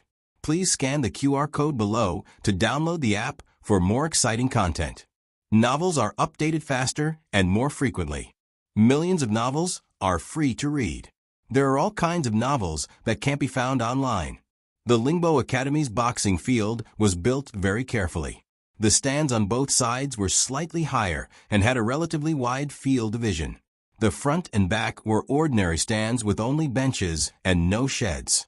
The closer to the middle, the better, and the more luxurious the stands were. It was no exaggeration to say that the stand was the best in the whole field. It was big and bright, and there were jade bead curtains on all sides. It looked like an elegant and luxurious pavilion. Wow! The 3 female students who came with Xiao Hung were stunned. This is too extravagant. There were already maids waiting in the pavilion. Seeing Xiao Hung and little Jing Kong coming over, 2 maids quickly opened the curtains in front. Miss Gu, please. Xiao Hung and the others entered. It looked luxurious from the outside, but when they went in, they realized that there was nothing that they couldn't think of. A few short tables had already been set up, and there was a light incense burning in the corner. They were afraid that the smell of sweat in the boxing field would be too strong due to the hot weather, so even the incense was lit. The 3 female students were once again impressed by the other party's attention and thoughtfulness. Who is your young master? A female student asked the maid. The maid came forward with fresh fruits and answered with a smile. My young master said that as long as you are happy, you don't have to care about who he is. Ladies? They were also included, and the 3 female students were overjoyed. The original words only mentioned Miss Gu, but they couldn't resist the maid's good manners. The melons and fruits had been chilled, so with one bite, the heat from the heat dissipated. Xiao Hung and little Jing Kong sat together, and the other 3 female students sat together. There was still an empty short table, so little Jing Kong ran over and took it for himself. This way, he had 1.5 tables. The bead curtains in front of the pavilion were hung up, and the other 3 curtains were used to block the wind. It's so cool, a female student said. The other 2 nodded with a smile. It seemed that they had found the right person to look for Gu Jiao. Otherwise, how could they have gotten such good seats? Xiao Hung did not pay attention to the seats in the stands. From the moment he entered the arena, he began to look for Gu Jiao. He wasn't sure if Gu Jiao would participate. After all, he had never heard of her knowing how to use the bow. But he was worried about her, so he came over to try his luck. He didn't see Gu Jiao, but he saw Gu Xiaoshun and Gu Yan diagonally opposite him. They sat beside Headmaster Tsun, which meant that they had received Headmaster Tsun's special attention. The rest of the students sat on the bleachers. When Xiao Hong saw Gu Yan, he more or less knew that Gu Jiao was here. Otherwise, with Gu Yan's health and personality, he would never come to watch the fun for someone else. Gu Yan and Gu Xiaoshun sat on Headmaster Chen's bleachers. There was a shed on top of the bleachers, but it couldn't be compared to Xiao Hang's pavilion. There were also no iced fruits to eat. Soon, little Jing Kong also saw the two of them. Yaya, Brother Yan, Brother Xiaoshun. Little Jing Kong was so excited that he jumped on the spot. I want to go to play. Little Gongzi, where do you want to go? I'll bring you there. A maid smiled gently and said, I'll go by myself. Little Jing Kong ran out. Halfway through, he turned back and picked up the iced fruits on the table. He said to his bad brother-in-law, I'm leaving. He wanted to bring them to Brother Yan and Brother Xiaoshun. Xiao Hung didn't stop him. He couldn't have any interactions with Gu Jiao on the surface, but little Jing Kong was very familiar with people wherever he went. He wouldn't arouse suspicion. Moreover, it was really hot. Xiao Hung looked at the fruits on the table. His hands were too small, so he couldn't carry more. He kept looking until little Jing Kong made Headmaster Chen laugh and successfully entered the inner circle. Then he retracted his gaze and continued to pay attention to the situation on the golf course. The golf course was about to start. He didn't know when Qianqiong Academy would come out. In the attic outside the golf course, Wu Fuzi had just finished drawing lots and returned to Qianqiong Academy's wing room. Gu Jiao, Mu Qingchen, and the others had already put on protective gear and were wiping the golf clubs in their hands. It's the third round, Wu Fuzi said. Who are we going up against this time? Is it Wu Yue Academy? Yuan Xiao asked. Yuan Xiao was a student of Bright Maple Hall and was from Chengdu of Yan Kingdom. He and Zhao Wei from Bright Moon Hall were defenders, and Zhao Wei was from Chidu of Yan Kingdom. Wu Fuzi said, Wu Yue Academy is in the 7th round. We're going up against Qingyue Academy this time. Other than Gu Jiao and Mu Qingchen, the others couldn't stay calm at the mention of Qingyue Academy. Yuan Xiao was at his wit's end. Why is it Qingyue Academy? It's better to go up against Wu Yue Academy. Gu Jiao looked at Mu Qingchen in confusion. Mu Qingchen paused and explained, some of the students from Qingyue Academy are from the Royal Golf Course team. Gu Jiao said, Oh. Mu Qingchen looked at her deeply. Aren't you afraid? Gu Jiao raised her eyebrows. I'm afraid they won't let me win. Mu Qingchen was speechless. He couldn't refute her words. Zhao Wei, what's wrong with you? Wu Fuzi sensed something was wrong with Zhao Wei. Zhao Wei clutched his stomach and said with a pale face, I think I ate something bad. Gu Jiao walked over and pinched Zhao Wei's wrist to check his pulse. What did you eat this morning? Zhao Wei endured the pain in his stomach and said, I ate 2 buns. Gu Jiao pressed his stomach. Does it hurt here? No. How about here? It doesn't hurt either. You did eat something bad. Gu Jiao withdrew her hand and took out a bottle of powder from the first aid kit. Swallow it with water. Zhao Wei took the medicine. On the other side, the first round of the competition began. Lingbo Academy versus Mongshan Academy. Lingbo Academy won. The second round was Maple Academy versus Wudong Academy. Wudong Academy won. It's our turn, Mu Qingchen said to Gu Jiao. Gu Jiao nodded slightly and mounted her horse. She went up the field with her classmates from Tianqiong Academy. There were a total of 2 entrances. Qingyue Academy went up first. When the royal bowler rode out in high spirits, the entire field was in an uproar. Immediately after were the 3 other team members. They were also dragons and phoenixes among men. Every time one of them appeared, Mu Qingchen introduced one to Gu Jiao. Royal bowler Su Ping, good at long-range attacks. His tactics are extremely good. No one can snatch the ball from under his stick. Tong Peng, bowler for 10 years. Nangong Lin, bowler for 8 years. Someone from the Nangong family? Gu Jiao narrowed her eyes slightly. The young master of the Nangong family, Mu Qingchen said. Gu Jiao's gaze landed on the confident and arrogant young man who waved at the audience from time to time. Nan Gonglin. When the fourth person appeared, Mu Qingqian's lips moved slightly. Gu Jiao had been observing Nan Gonglin and didn't notice Mu Qingqian's strange behavior. Su Hao, Mu Qingqian said. Gu Jiao acknowledged. Soon, it was their turn to go on stage. Mu Qingqian walked at the front. Young Master Qingqian was famous in Chengdu. The moment he appeared, the limelight instantly overshadowed everyone from Qingyue Academy. The young ladies present all screamed, "Young Master Qingqian! It's really young Master Qingqian! I can't believe I can see young Master Qingqian in my lifetime. Young Master Qingqian! Young Master Qingqian!" Xiao Heng's eardrums were about to explode. His 3 classmates in the pavilion were about to flip the roof off. Yuan Xiao and Mu Chuan followed behind Mu Qingqian. The 2 of them were also handsome men, but with Mu Qingqian in front, no matter how handsome and mighty they were, they could only serve as a foil to Mu Qingqian. Fortunately, they were used to it. Gu Jiao was the last to appear. She was new here and didn't have much fame. Only the birthmark on her left face made people take a second look. The players from both sides met in the center of the field. Royal bowler Su Ping looked at Mu Qingqian and said, "I can finally experience young Master Qingqian's skills. I'm really lucky." Mu Qingqian said calmly, "You're welcome." Su Hao smiled and looked at them. His gaze fell on Mu Qingqian's face, and he said with a smile, "Fourth brother. So you're here to participate too? Why didn't you say so earlier? If father knew, he would definitely put aside his work and come to watch fourth brother's competition." When Gu Jiao heard this, she remembered that Mu Qingqian said that his name was Su Hao. He was also a member of the Su family. Mu Chuan, who was at the side, explained to Gu Jiao in a low voice, "The 3rd young master of the Su family, my 4th brother's illegitimate brother. My aunt was angry that my uncle actually gave birth to an illegitimate son, so in a fit of anger, she made my 4th brother take her surname.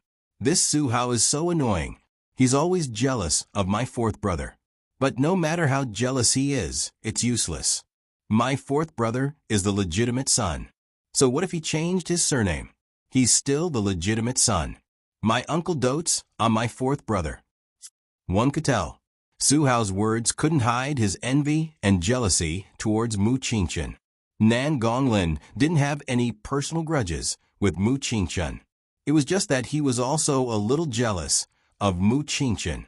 He sneered and said, "I heard that Qinqiang Academy has been quite arrogant recently. They even bullied 5 Mountains Academy." Ah, there was such a thing.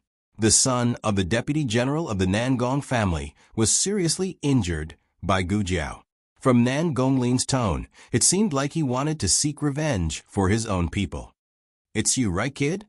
Nan Gonglin looked at Gu Jiao disdainfully. The birthmark on Gu Jiao's face was too easy to recognize. Nan Gonglin smiled threateningly. "Horses have no eyes. Be careful not to fall." The latest chapter of this book is not finished. For more exciting content, please scan the QR code below to download the app. Novels are also updated faster. Millions of novels are free to read. There are all the novels with connotations that can be found online here. https://www.zhbqg.com/89642_8964286/1078312627. HTML Genius.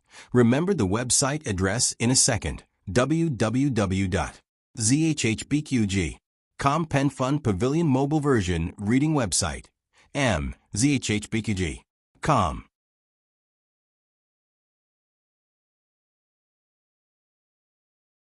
Chapter 649. The latest chapter of this book is not finished yet. For more exciting content, please scan the QR code below to download the app. Novels are updated even faster. Millions of novels are free to read. Novels with content that can't be found online are all available here. On the other side, Second Master Jing finally arrived at Lingbo Academy. He didn't leave late, but he didn't expect so many people to come to watch the boxing competition. It caused the roads to Lingbo Academy to be blocked. By the time he entered the academy, the first 2 matches were already over. Why are there so many people? He muttered with sweat all over his forehead. At this moment, he had already arrived at the back of the viewing platform he had reserved. He was only a dozen steps away from reaching the viewing platform. He was a martial artist and was stronger than ordinary people. He grabbed his eldest brother along with his wheelchair and walked up the stairs step by step. Second Madam ordered a manservant to quickly follow. Second Master Jing was a person who knew how to enjoy life. He wasn't going to sit there and watch the competition in a daze and let the sun roast him. He ordered the servants to bring ice cubes, chilled fruits, and all kinds of sweet and refreshing refreshments. The viewing platform he chose naturally had an excellent view. It allowed him to see the entire boxing field. There was a roof on top, like a small pavilion, and it was ventilated on all sides. No, it was 3 sides. On his left side, there was a beaded curtain of broken jade hanging down from the place next door. He didn't ask anyone to prepare a curtain, so it must have been done by the people next door. Who is next door? Using such a high-quality curtain? Others might not know how to identify these broken jade, but how could he not recognize them? These weren't ordinary broken pieces of jade. They were whole pieces of jade that had been cut and polished into various shapes. Together with high-quality Eastern pearls, they were simply priceless, okay? Second Master Jing curiously looked to the left. Although there was a gap in the beaded curtain, it still blocked some of the view. Second Master Jing could only vaguely recognize that the people sitting next door were Fort Sanlan Women's Academy students. One of the students had a straight back. Her bearing and temperament were excellent. She was noble and extraordinary, exuding the aura of a flower on a high mountain. This little beauty is a bit, Second Master Jing couldn't say. At this moment, perhaps because she felt Second Master Jing's gaze, the little beauty actually turned her head to look at him. Their gazes met across the bead curtain. That was a glance that seemed to come from the peak of a snowy mountain. Second Master Jing only felt that his heart had been shaken by someone. It was too cold. This kind of beauty couldn't be touched. However, there were 3 other little beauties next door, and their figures were also extremely graceful, especially when the 3 of them were chatting and laughing. The curtains could block the line of sight, but not sound. The young girl's laughter could be heard, and Second Master Jing felt comfortable all over. This is life. Second Master Jing sat down on the cushion in the middle of the pavilion and placed the Duke's wheelchair beside him. Xiao Hung didn't pay too much attention to which family's men had come next door. His attention once again returned to the boxing field. The bowers from the Qianqiong Academy entered the arena. Xiao Hung immediately saw Gu Jiao, who was ranked 4th. He also saw the young man who was whispering to Gu Jiao. Thanks to his 3 female classmates, he knew that the young man was called Mu Chuan, the legitimate son of the Mu clan and ranked 5th in the clan. Young Master Qingqian, who had caused a sensation, was his aunt's son and the legitimate son of the Su clan. Xiao Hung didn't know why he didn't take his father's surname, but his mother's. After that, the 2 sides greeted each other. The people from the Qingyue Academy were very arrogant. Su Ping from the Imperial family's Bower team was arrogant, and the young man named Nan Gonglin by his side was also not to be outdone. Nan Gonglin said something to Gu Jiao and frowned slightly. Why did the people from the Nangong clan find Gu Jiao? Could it be that the identity of Xiao Lulang had been exposed? With the beating of the gongs and drums, the match between the 2 sides began. Mu Qingqian and Su Ping drew lots. Su Ping got the chance to play the first ball and fiercely hit the ball. Each game was divided into 8 sections, each section lasting for half a quarter of an hour. If someone committed a foul or was injured in the middle, the game would be paused and continued after the match was settled. Both sides had 3 chances to change players. Su Ping was indeed an expert in long-range attacks. His shot was extremely far and crossed the center line in an instant. Everyone rushed toward the Qianqiong Academy's ball hole without stopping to rest. Su Hao hooked the ball on the ground and passed it to Tong Peng, who was not far away. The ball seemed impossible to catch, but not only did Tong Peng catch it, but he also passed the ball to Nan Gonglin at lightning speed. Nan Gonglin was the assistant attacker. He could pass the ball to Su Ping or score by himself. Judging from the current situation on the field, the probability of him scoring by himself was very high. But at this moment, Mu Qingchen caught up. Nan Gonglin saw that the situation was not good. He quickly hit the ball and passed it to Su Ping. Su Ping didn't choose to use the club to dribble the ball. Instead, he directly threw the club and swung it out. The ball drew a beautiful arc in the air and accurately entered the hole. Beautiful. Second Master Jing clapped his hands. He was indeed a member of the royal family's archer team. That move just now was too wonderful. Gu Jiao tilted her head and looked at Su Ping. Well, he could play like that. Qingyue Academy won the first flag. The first section was not over yet, so the game continued. This time, Qinxiong Academy started the game. Yuan Xiao, you're up, Mu Qingchen said. I'm nervous.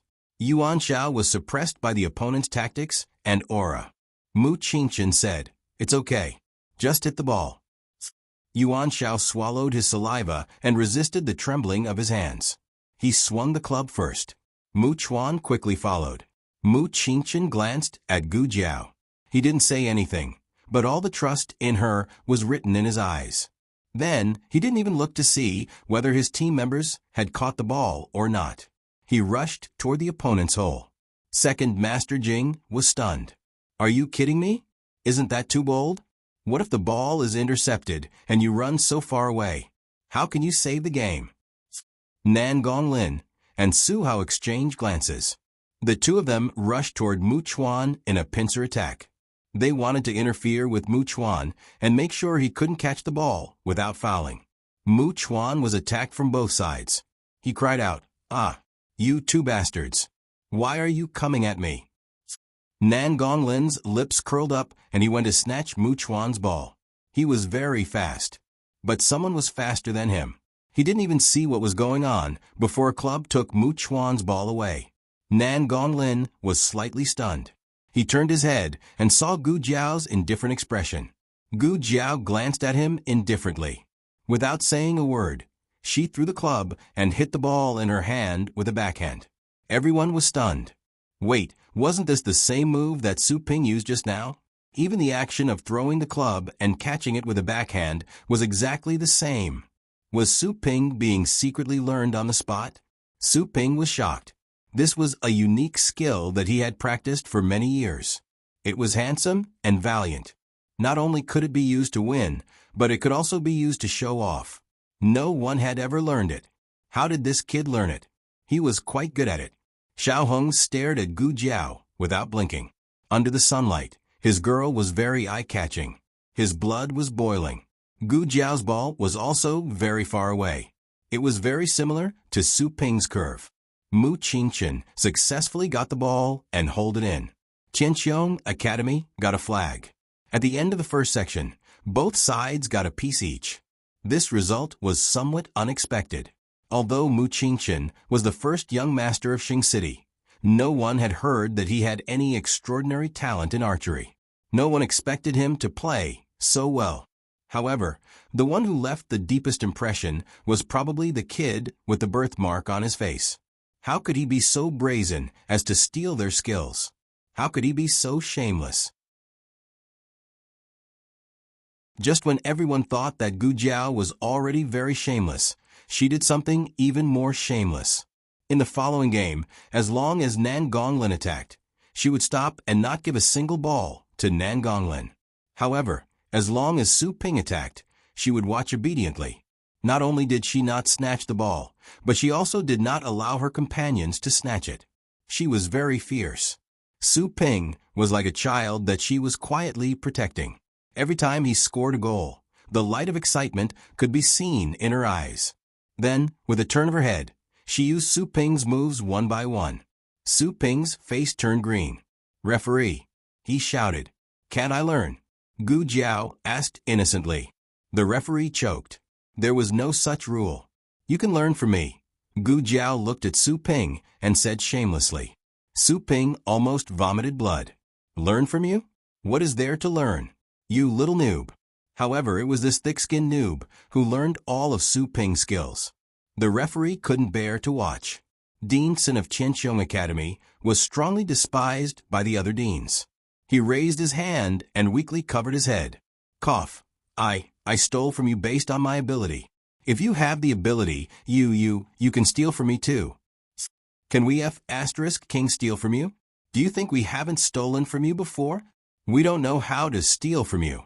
What kind of pervert is this kid? When it was Su Ping's turn to kick off, he suddenly sneezed due to his nose allergy. Then, Gu Jiao also sneezed loudly with a cue stick before kicking off. Everyone, at the end of the sixth section, the score was 17-17. It was a tie. Gu Jiao did not score many goals. She usually passed the ball to Mu Qingshun, but she became the focus of the game with her ability. Why is he like this? In Xiaoheng's pavilion, a female student muttered. Another female student said, but I'm so happy to see young Master Qingshun win. A third female student said with a smile, that's right. They cooperate so well. They're so compatible. Xiaoheng's face darkened. Next door, second Master Jing was also shocked by Gu Jiao's actions. He had watched bowls for many years, but this was the first time he had seen someone so brazenly steal from him. Big brother, did you see that? This kid. Oh my God. Halfway through a sentence, second Master Jing turned his head and saw that his big brother's eyes were open. His eyes were bright and clear. He was so scared that he fell to the ground. He was just complaining to his big brother. He didn't think that his big brother could really open his eyes. It was very scary, okay? No. He calmed himself down and wiped the cold sweat from his forehead. He sat back on the cushion with lingering fear. Big brother, when did you open your eyes? You should at least make a sound. It seems like you don't know how to make a sound. Forget it. His big brother was like a zombie. He couldn't hear him. Occasionally he would open his eyes, but it was just an unintentional movement. He couldn't see at all. He understood all of this. Big brother, are you hot? Do you want me to fan you? As he spoke, he picked up the folding fan on the table and stretched it in front of his big brother. The High Duke's vision was completely blocked by the fan. As second Master Jing fanned himself, he suddenly felt a chill on his neck. Why does it feel like someone wants to kill me? The seventh round of the competition began. Su Ping didn't know if it was because he didn't have any special skills to let Gu Jiao learn, or because he didn't dare to use his special skills. In short, he played relatively conservatively in this round. He thought that Gu Jiao would be as conservative as him. Unfortunately, he was wrong. Gu Jiao only learned the good things. She didn't learn the bad things. Qianqiong Academy launched an attack and won 2 chess pieces in a row. Qinghua Academy stopped the competition. Change players. Nan Gonglin and the rest returned to the waiting area. Qinghua Academy's teacher said, "How did you guys play? Why didn't you attack?" Su Ping was speechless. The teacher said, "Su Ping, take a rest first. You can play in the last round." Su Ping sighed. Yes. Qinghua Academy's substitute was also a good archer. However, he was better at defense. Thus, Nan Gonglin took over Su Ping's position and became the main archer. He looked coldly at Gu Jiao on the field. He wouldn't let this kid have his way. He would definitely score and win this game. "I'm going to the toilet," he said to the teacher. "Go, hurry up. It's time to play," the teacher reminded. Yes. Nan Gonglin left the waiting area. Qianqiong Academy's people were waiting on the other side. He snapped his fingers. An accompanying secret guard came to him and cupped his hands. "Young master." Nan Gonglin looked at Gu Jiao and said coldly, "I want him to fall off the horse." The secret guard hesitated. "This," Nan Gonglin said coldly. "Why? Can't you do it?" The secret guard cupped his hands. "I can do it." Nan Gonglin smiled proudly. "That's good. Remember, make it look like he accidentally fell off the horse. Don't let anyone see through it." The secret guard replied, "Yes, young master." After the break, They went on the field again. Nan Gonglin stood in the position of the main attacker. Mu Qingchen looked at him deeply and reminded Gu Jiao, "Be careful." Gu Jiao replied calmly, "Okay." The game started.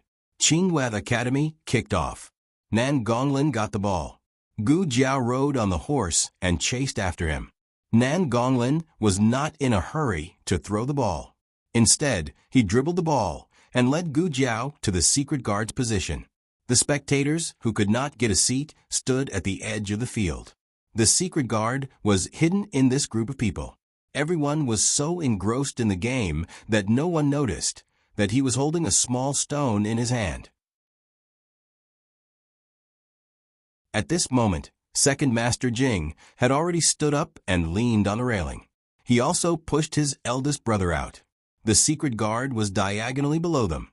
If he glanced at him, he would definitely see him. However, the game on the field was so exciting. Who would pay attention to a group of spectators? The High Duke's hand began to twitch slightly. "Quick, quick, quick. Quickly chase after him. You're quite good at beating people up. Why are you so weak now?" Second Master Jing shouted at Gu Jiao. He did not notice his eldest brother's strange behavior. The High Duke's body also began to tremble violently. Second Master. The High Duke, The servant noticed the High Duke's strange behavior. Second Master Jing hurriedly looked at his eldest brother. Seeing his eldest brother trembling like this, he was frightened. He squatted down and held his eldest brother's wheelchair. "Eldest brother, what's wrong? Are you feeling unwell?" The High Duke's mouth twitched, as if he wanted to say something. Second Master Jing scratched his head. "Is the game too intense? You don't like it? Let's watch a little longer, okay? Just a little longer." Nan Gonglin ran to the inner circle and squeezed Gu Jiao out. The secret guard was about to make a move. The High Duke trembled like a sieve. His gaze was as cold as ice. Was eldest brother angry? Second Master Jing was confused. He did not know if his guess was right. But on second thought, other than this, could there be anything else? Second Master Jing stood up and pushed his eldest brother's wheelchair. He sighed, "Fine, fine, fine. If you don't want to watch, I'll bring you back now." The High Duke trembled even more. Second Master Jing suddenly had an illusion. Why did it seem like his eldest brother wanted to kill him? Nan Gonglin slowed down slightly so that the secret guard could hit the ball smoothly. Gu Jiao appeared in the perfect attacking range. The secret guard suddenly shot the small stone in his hand. The small stone went straight for Gu Jiao's major acupuncture point on her waist. It would not leave a scar or be fatal. It would only numb half of Gu Jiao's body. In the next second, something unbelievable happened. Gu Jiao suddenly bent down to snatch the ball. The secret guard's expression changed. It was too late to stop her. The small stone flashed past Gu Jiao's back and hit Nan Gonglin, who was at the side. Nan Gonglin did not even have time to scream. His body went numb, and he fell off the horse in a panic. And because he had slowed down, the bowmen behind him had caught up. They were Mu Chuan and the Qingyue Academy students. Mu Chuan's horse was not as fast as the Qingyue Academy students. But because the Qingyue Academy students were too fast, it was too late to tighten the reins. The Qingyue Academy students watched helplessly as their horses stepped over Nan Gonglin's body. They heard a shocking scream. Nan Gonglin's chest and leg bones were broken on the spot. Digression. Jiao Jiao has a serious competition today. Can I reward Jiao Jiao with a monthly ticket? The latest chapter of this book is not finished yet. For more exciting content, please scan the QR code below to download the app.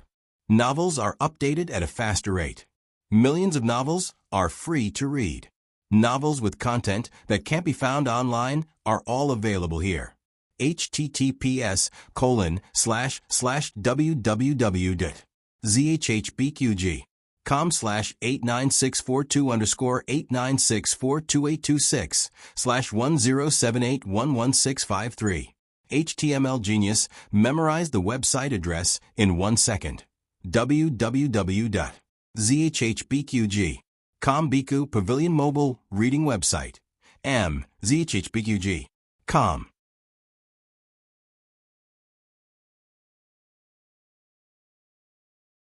Chapter 650. The latest chapter of this book is not finished yet. For more exciting content, please scan the QR code below to download the app. Novels are updated at a faster rate. Millions of novels are free to read. There are novels with connotations that can't be found online here. After Nan Gong Lin was trampled by the horse's hooves, Mu Chuan quickly tightened the reins in his hands. He didn't run at his maximum speed. With the tight reins, he managed to deviate his direction and galloped past Nan Gong Lin. After galloping for more than 10 steps, his horse finally came to a stop. The situation between him and the Qingyue Academy student was like this. Gu Jiao went to snatch Nan Gong Lin's ball, and he chased after her relentlessly. He wanted to attack Nan Gong Lin from both sides with Gu Jiao. In order to prevent him from doing so, the Qingyue Academy student suddenly sped up and tried to use his horse to block his path. Who would have thought that something like this would happen? After Nan Gong Lin's shrill scream, the entire venue fell silent. The referee hurried over. He squatted down and looked at Nan Gong Lin, whose face was contorted in pain. He was shocked for a moment. Nan Gong Lin, how are you? What else could Nan Gong Lin do? He was in so much pain that he wanted to die, okay? He was a martial artist and had suffered a lot of physical pain since he was young. However, he had never been so ruthless. His entire chest seemed to have caved in, and the bones in his thighs were broken. Every breath he took felt like a knife was stabbing into his lungs. Nan Gong Lin's secret guard was also stunned. He swore to the heavens that he was aiming at that guy from Qianqiong Academy. He had never thought of hurting his young master. Gu Jiao's horse also stopped. She rode over slowly and looked down at the seriously injured Nan Gong Lin. Oh, you're injured. Can you still play in the competition? Listen, listen, listen. What kind of tone was this? Was she gloating? Nan Gong Lin glared at Gu Jiao with bloodshot eyes as he suffered from the excruciating pain. He said to the referee, "It's him. He's the one who harmed me." The referee looked at Gu Jiao. When the audience heard this, they all looked at the new student from Qianqiong Academy. Mu Chuan refuted. Hey, Nan Gong Lin, you can eat whatever you want, but you can't speak whatever you want. How did the people of the Qianqiong Academy harm you? You were the one who fell down. Was it someone from your own academy who stepped on you? What does that have to do with us? The student who stepped on Nan Gong Lin was at a loss. I didn't do it on purpose, of course. Nan Gong Lin knew that he didn't do it on purpose, but this Xiao Lulang must have. Nan Gong Lin gritted his teeth and said, "Why did you suddenly bend over to grab the ball?" He didn't snatch it earlier or later. Instead, he followed him all the way. Whenever he schemed against him, he would snatch it. Who would dare to say that there was nothing fishy going on? Gu Jiao said confidently, "You slowed down, so of course I have to snatch the ball." Everyone paused. That's right, Nan Gong Lin did suddenly slow down, just now. If they didn't snatch it when he slowed down, were they supposed to snatch it when Nan Gong Lin accelerated? Was there something wrong with his head? There was no problem with the Qianqiong Academy's operation. You. Nan Gong Lin vomited a mouthful of blood. It was unknown whether it was due to injury or anger. Why did Nan Gong Lin slow down? Wasn't it to make it easier for the secret guards to sneak an attack on Gu Jiao? He couldn't explain it even if he still couldn't figure it out now. He was wondering why this kid took the bait so easily. Wherever he led, he would follow. He didn't even snatch the ball all the way. This kid clearly snatched the ball quite quickly in front of him. He thought that it was because his skills were superb that this kid couldn't snatch it. Now, it seemed that this kid did it on purpose. He saw that Nan Gong Lin was going to scheme against him, so he pretended to fall into the trap and revealed a flaw. At the crucial moment, he let Nan Gong Lin fall into his trap. But Nan Gong Lin couldn't say any of this. If he wanted to prove that this kid was scheming against him, he had to admit that he was scheming against this kid. Cheating would make him lose the right to participate in the competition forever. It would also make him the laughingstock of the whole city. He couldn't afford to lose this face. Therefore, he could only swallow his pride. After Nan Gonglin vomited another mouthful of blood, his consciousness started to blur, and his breathing became difficult and rapid. Could Gu Jiao cure him? The answer was yes, but why would she cure him? Was she going to wait for him to come over and kill her? If she hadn't dodged just now, she would be the one with broken bones and a pneumothorax. Mu Qingchen rode his horse to Gu Jiao's side and asked in a low voice, "Are you okay?" "I'm fine," Gu Jiao said. Mu Qingchen glanced at Nan Gonglin, who was being carried off, and said to Gu Jiao, "Focus on the competition. Don't think too much." "Okay."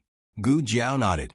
After Nan Gonglin was carried off the field, his companion, who stepped on him, also had a mental breakdown. He couldn't continue the competition and was replaced by a teacher from Qingyue Academy. After such a big incident, it was reasonable to say that the mentality of the students from Tianqiong Academy should be somewhat affected. However, it wasn't.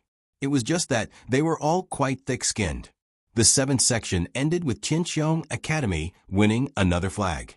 The score was 20-17. Qingyue Academy was 17. In the last section, Su Ping went on the field.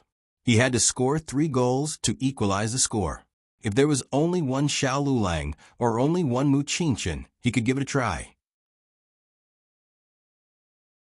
However, it was a bit difficult to deal with the two of them together.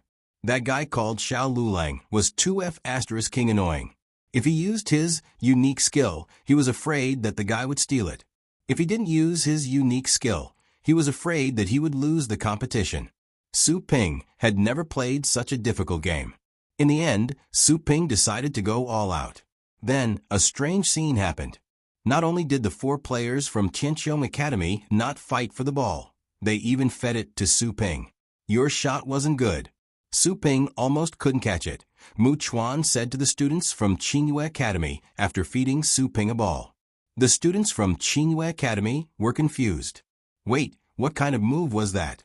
The students from Tianqiong Academy looked at Gu Jiao with this expression.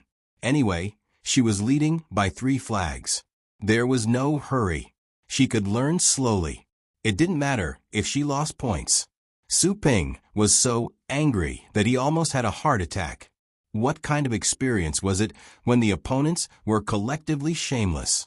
Indeed, only Su Ping could defeat Su Ping.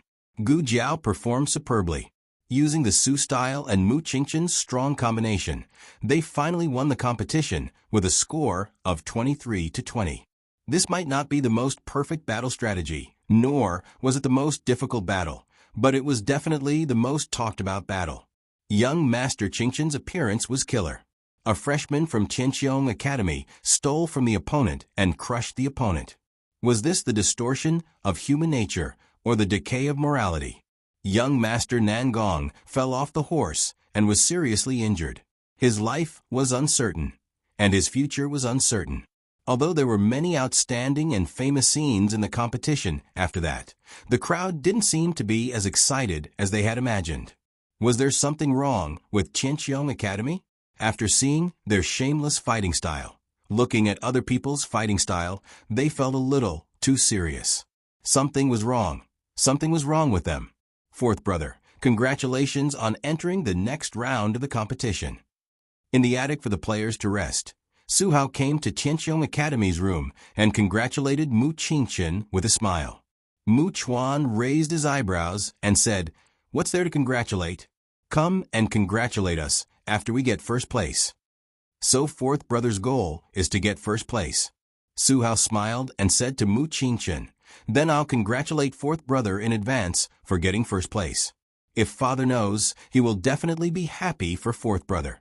Fourth brother once said that he would never bow again. Father has been sad for a long time because of this. Why won't he bow again? Gu Jiao asked.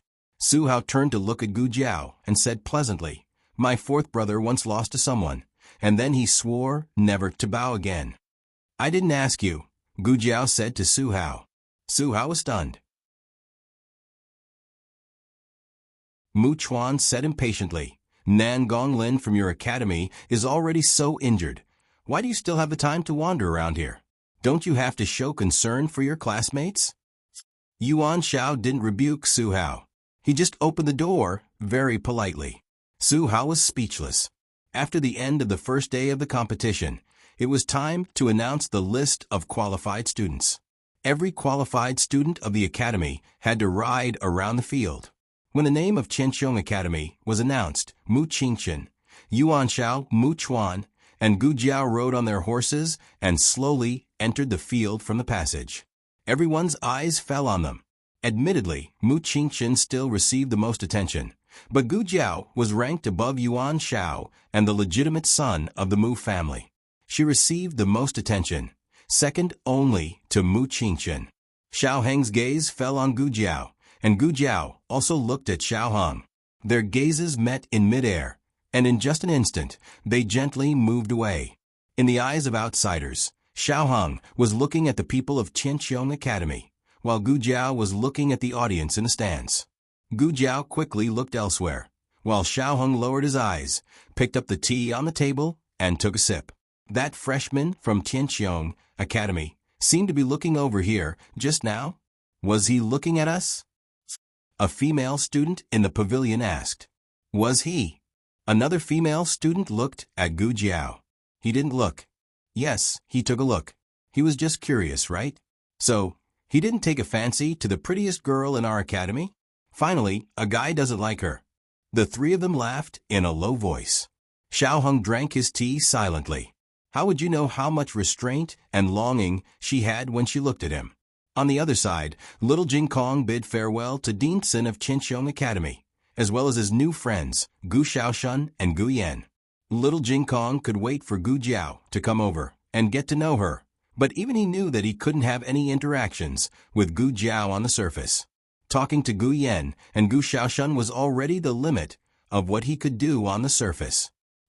Uncle Dean, I'm leaving. I'll come and play with you during the next competition. Dean Sin smiled and patted the kid's head. Okay, I'll definitely come next time. Little Jing Kong held the big empty bowl that used to be filled with melons and fruits. He held back his strong longing for Gu Jiao and left resolutely. Dean Sin left the spectator stand with Gu Xiaoshun and Gu Yan and went to the entrance of Lingbo Academy to meet up with Gu Jiao and the others. You won't always be so lucky. It was a fighter from Wu Yue Academy. He was shouting at Gu Jiao, Mu Qingchen, and the others. Mu Chuan crossed his arms and sneered. I don't know if we're lucky or not, but Wu Yue Academy doesn't seem to be lucky. You're eliminated in the first round. Yuan Shaoshan added, Wu Yue Academy didn't rely on luck. They relied on their strength. They lost because of their strength. What kind of heart-wrenching truth was this? The guy from Wu Yue Academy was so angry that he walked away with smoke coming out of his 7 orifices. Take care. I won't send you off. Mu Chuan smiled and waved his hand. Sigh, I can finally hold my head high. I was bullied by those bastards in the past. It's a pity that I didn't meet them today. Otherwise, I would have beaten them to a pulp. Mu Qingchen looked at him speechlessly and said to Gu Jiao, Shall we take the carriage or ride the horse? Ride the horse. It was very stuffy in the carriage. They got on the horses. After Gu Yan, Dean Sin, and the others got on the carriage, they left Lingbo Academy together. Is it okay? Gu Jiao asked Gu Yan. Gu Yan leaned against the window and nodded at Gu Jiao, who was riding the horse beside him. Yes, it's good. I'll come again next time. Gu Jiao twirled the reins in her hand. Okay. On the other side, Second Master Jing also got on the carriage and came out. He had a feast for his eyes today. He enjoyed watching the competition. It was even more enjoyable to watch the competition with the little beauties next door. Listening to the 3 girls talking and laughing, he felt that he was more than 10 years younger. This is what life is like. It's so hot. Second Master Jing opened the window and hung up the front curtain. He and his eldest brother were both men. There was no need to avoid being seen by others. It was too hot. He moved a small stool and sat at the door of the carriage. He fanned himself with his folding fan. At this moment, Dean Sin and the others came over. Dean Sin and Mu Qingchen recognized the house of Duke's carriage. Dean Sin stopped the carriage and bowed to the two people in the carriage. Duke, Second Master Jing. Mu Qingchen also greeted them. Second Master Jing was panicking from the heat. He waved his hand perfunctorily and exchanged a few words with the two. Behind him, the Duke's hand shook again. Unfortunately, he did not see it. Then, if there's nothing else, we'll take our leave. Dean Sin said. Goodbye. Second Master Jing smiled. Dean Sin looked at Gu Jiao. Let's go. The group of people brushed past the house of Duke's carriage. No one expected that the Duke in the wheelchair would suddenly have blue veins on his forehead. No one knew where he got the strength, but he suddenly threw the wheelchair at Second Master Jing. Ah! Second Master Jing was caught off guard. He fell out of the carriage and rolled on the ground. Coincidentally, he rolled in front of Gu Jiao's horse. Second Master Jing, who fell flat on his face, was speechless. Eldest brother, do you have to trick your younger brother like this? Gu Jiao looked at Second Master Jing strangely. Then, she looked at the Duke, who fell out of the wheelchair. She saw the Duke, who was unable to move in the carriage. Suddenly, his mouth twitched and his eyes slanted. It was as if he was saying, I fell so miserable. Digression. Regarding the rules of bowing in the novel, it is based on the rules of modern polo matches. However, it is not exactly the same. There are some changes. The latest chapter of the book is not finished yet. For more exciting content, please scan the QR code below to download the app. The novel is updated at a faster rate. Millions of novels are free to read. Novels that cannot be found on the internet are all available here. https://www.zhpqg.com/8964/_89642_1078069050. HTML Genius memorized this website's address in 1 second. www.zhpqg.com Bikuga mobile reading website. zhpqg.com.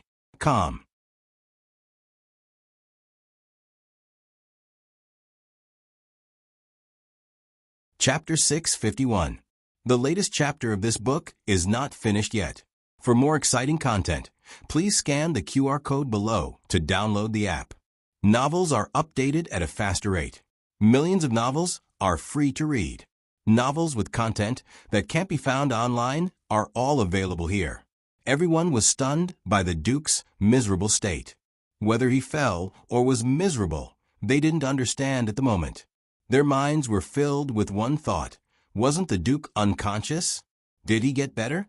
The news of the Duke falling and becoming a living dead wasn't a secret in the capital. All these years, in order to wake the Duke up, the Duke's residents had visited many famous doctors. It was said that not long ago, they even invited the disciple of divine Dr. Luo from Qin country to treat the Duke. Could it be that divine Dr. Luo's disciple was the reincarnation of Hua Tuo? Gu Shaoshun didn't know anything about the Duke's residence and only thought that the Duke was an ordinary person. He stuck his head out of the carriage window to take a look and was speechless. Lu Lang, he fell so miserably. Do you want me to take a look at him? Ever since he found out that Xiao Hong and Gu Jiao had exchanged identities in order to minimize the interaction with his original identity, Gu Shaoshun no longer called Gu Jiao brother-in-law and directly addressed him by his name. Guyan also stuck his head out of the window. Both of their heads were pressed together and it was quite crowded. Guyan looked at the way the Duke looked at Gu Jiao and frowned in confusion. Gu Jiao got down from the horse. The others didn't know that Gu Jiao knew about medicine and were very surprised when they saw her walking towards the Duke. What was she doing? Second Master Jing regained his senses from the fall. He stood up like a carp and rushed up the horse carriage in front of Gu Jiao. Big brother, why did you fall? Let me help you up. Second Master Jing showed his powerful Qilin arm strength to his big brother, and then he received a death stare from his big brother. He didn't know what was going on. The Duke was helped back to the wheelchair by Second Master Jing. Gu Jiao wanted to get on the carriage. Second Master Jing stretched out his hand to stop her and asked sternly, "What are you doing here?" This stinking brat who would attack people at the drop of a hat was obviously a dangerous person. He must not be allowed to get close to Big Brother. Gu Jiao said indifferently, "I'll take a look at him."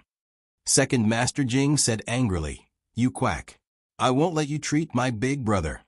Second Master Jing received the second wave of death stares from his eldest brother. Second Master Jing resentfully rubbed his nose and whispered to his eldest brother, "Eldest brother, don't be afraid. I won't let him get on the carriage." Second Master Jing received the third wave of death stares from his eldest brother. Gu Jiao was not in a hurry to speak. She only glanced at Second Master Jing. It was this seemingly casual glance that caused Second Master Jing's heart to involuntarily rise with the fear of being dominated by his brother-in-law. He cowered in a second.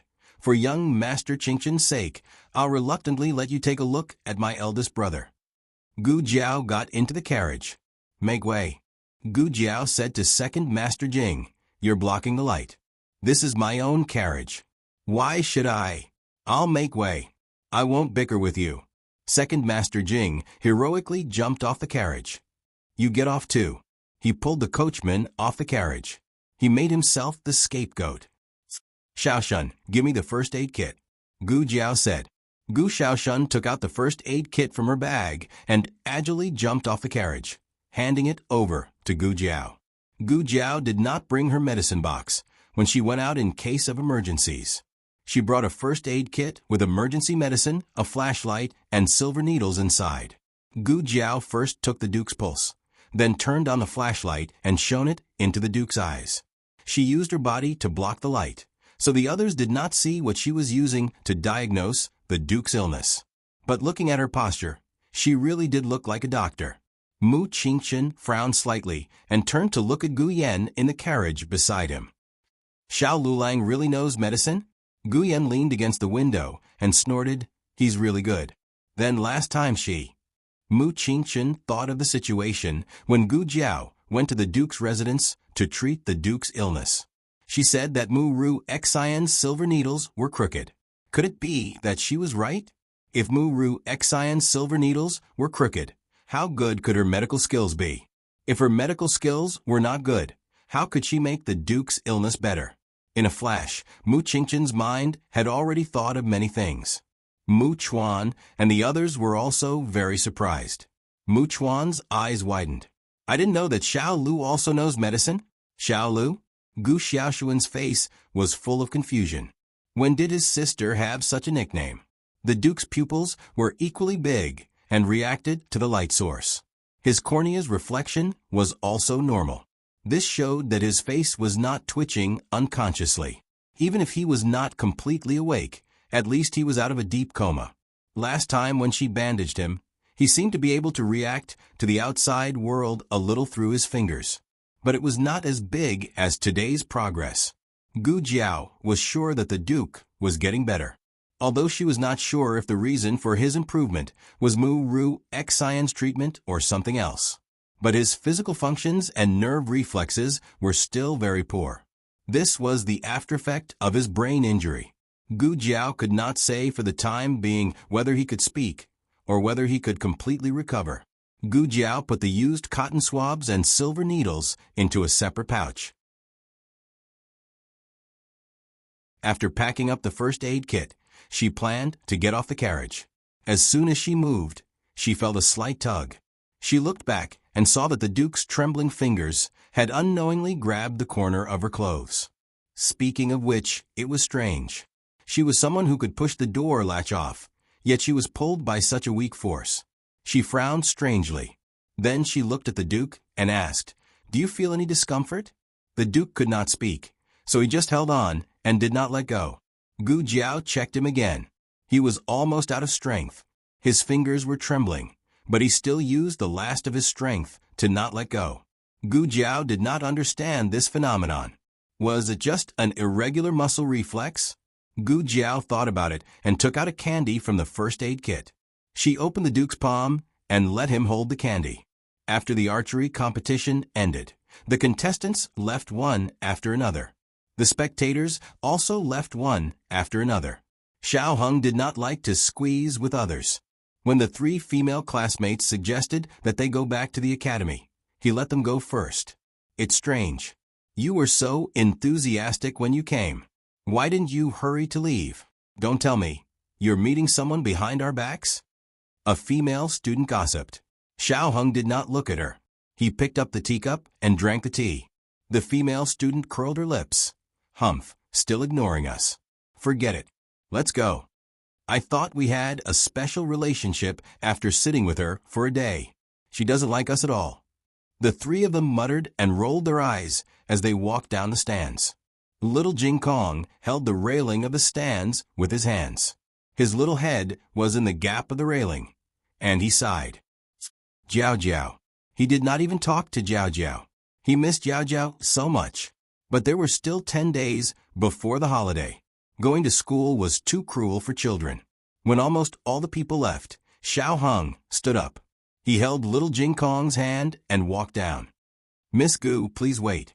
A maidservant caught up with him. This was the maidservant who had been accompanying Xiao Heng in the pavilion earlier. She didn't call out to Xiao Heng earlier, nor did she call out to Xiao Heng later. She only called out to Xiao Heng after everyone had left. Xiao Heng did not believe that she had no purpose. Xiao Heng looked at her and asked with his eyes, "What's the matter?" The maid smiled and respectfully said, "My young master is actually here today, but he didn't show up in the stands. It's dinner time now, so my young master wants to invite Miss Gu to the lake to enjoy the lake scenery of Xingdu." Xiao Heng signaled little Jing Kong with his eyes. Little Jing Kong bitterly took out a charcoal pencil and a small notebook from his pocket and handed them to Xiao Heng. They were the same as Gu Jiao Jiao's. Xiao Heng wrote, "Who is your master?" The maid replied with a smile, "Miss Gu, you'll know when you get there." "Is it fun to go to the lake?" Little Jing Kong asked.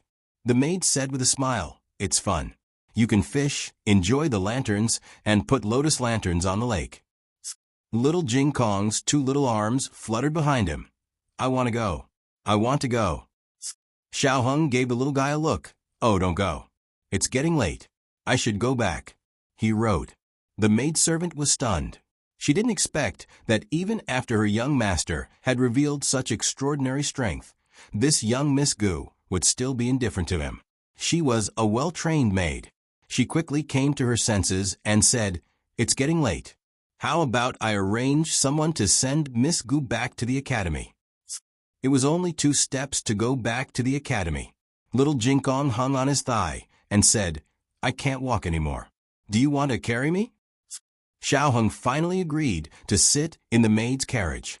He didn't know who that young master was to be able to reserve the best viewing platform and watch the entire competition without showing himself.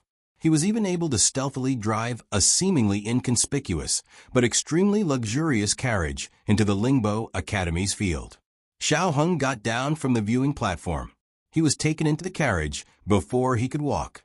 The carriage was made of Phoebe, also known as dragonwood. It was said that Phoebe could last for thousands of years. Princess Xinyang liked to collect this kind of wood. The carriage was escorted by 4 guards. Xiao Heng could not tell the depth of their kung fu, but he felt that they were similar to the dragon shadow guards of the Zhao Kingdom. So they were the men of sacrifice of the Yen Kingdom, and they were very powerful. Little Jing Kong wasn't lying when he said that he couldn't walk. He had been playing all day and hadn't taken a nap. As soon as he got into the carriage, he fell asleep on Xiao Heng's body.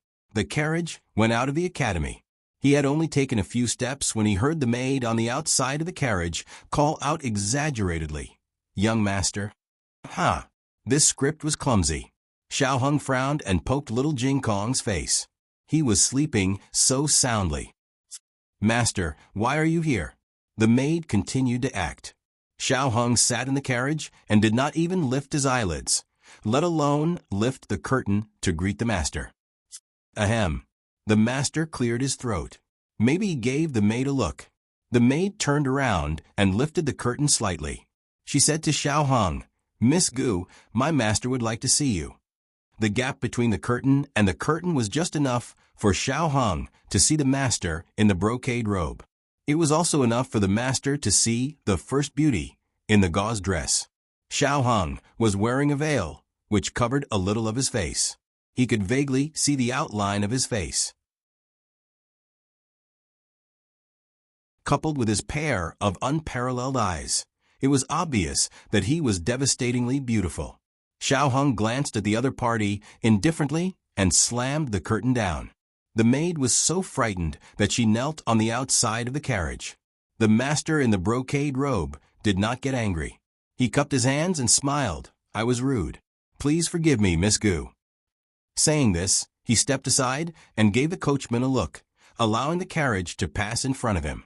The wheels of the carriage started to turn. A guard in brocade robe said, "My Royal Highness, she doesn't know how to appreciate kindness. You've already done so much for her. How dare she give you such a cold shoulder? I heard that she's just a citizen of the lower country." Royal Prince Ming smiled and looked at the departing carriage. He said confidently, "She's a beauty. It's inevitable that she's arrogant and willful. It's okay. I have plenty of patience." Their voices were not loud. An ordinary woman would not be able to hear them. However, Xiao Hong had excellent hearing since she was young. Xiao Heng's brows furrowed. This person was a royal prince? If Gu Jiao was here, she would definitely recognize him as the Crown Prince, Royal Prince Ming, who had appeared at Qianqiong Academy. "My Royal Prince." Another guard walked over. "You're back." Royal Prince Ming asked, "How's Nan Gonglin?" The guard reported in a low voice, "Nan Gonglin's condition is not good." After he returned, he kept saying that the boy from Qianqiong Academy was scheming against him. He asked for your help. Royal Prince Ming said thoughtfully, "Help me get rid of that boy? It's not a difficult task. However, he's Qingqin's classmate. Remember to keep your hands clean. Don't let Qingqin find out." The guard cupped his hands. "Yes, my royal prince." Xiao Hong suddenly knocked on the door. The maid asked, "Miss Gu, what can I do for you?" Xiao Hong took out a pen and paper and wrote, "I have something to say to your master." The maid's eyes lit up. She quickly asked the coachman to turn the carriage around. Royal Prince Ming was surprised to see the beauty's carriage return. Xiao Hong lifted the curtain of the carriage slightly and looked at Royal Prince Ming coldly. Being stared at by a beauty, even if it was just a cold gaze, was enough to make one's heart flutter. Royal Prince Ming smiled. "Miss Gu, are you looking for me?" Xiao Hong looked hesitant. Royal Prince Ming looked at the worry on the beauty's face and felt his heart clench. "Miss Gu, are you in trouble?" Xiao Hong hesitated for a moment and wrote, "It's indeed a little troublesome. However, I don't know if I should say it." Royal Prince Ming said, "Miss Gu, please say it." Xiao Hong looked conflicted and wrote, "The young master of the Nan Gonglin family is always bothering me." Royal Prince Ming's face darkened. Nan Gonglin. Xiao Hong sighed while the space between his brows seemed to be frowning, and his eyes were filled with helplessness and the hardships of his life. He wrote, "Forget it.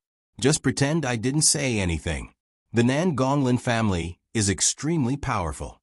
I shouldn't have put the young master in a difficult position. However, it's just my hard life." Digression.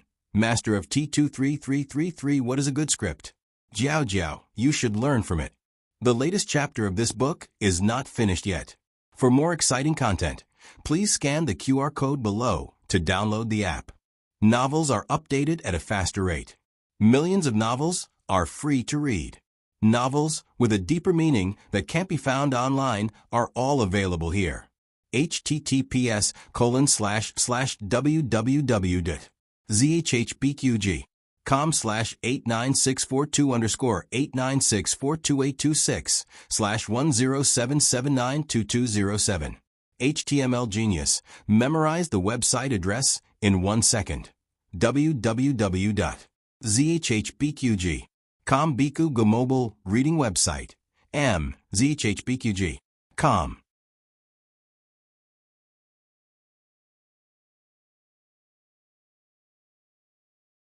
Chapter 652. The latest chapter of this book is not finished yet.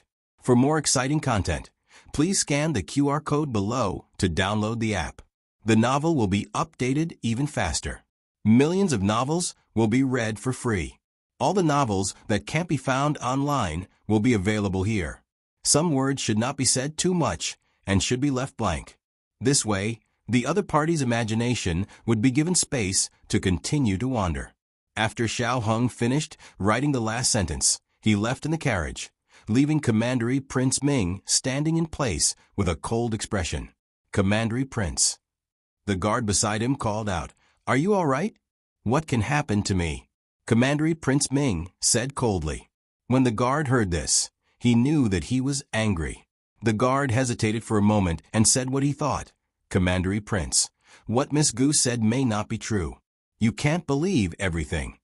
The guard did not dare to covet the #1 beauty of the Kanglan Women's Academy, so he could look at the problem from an objective point of view.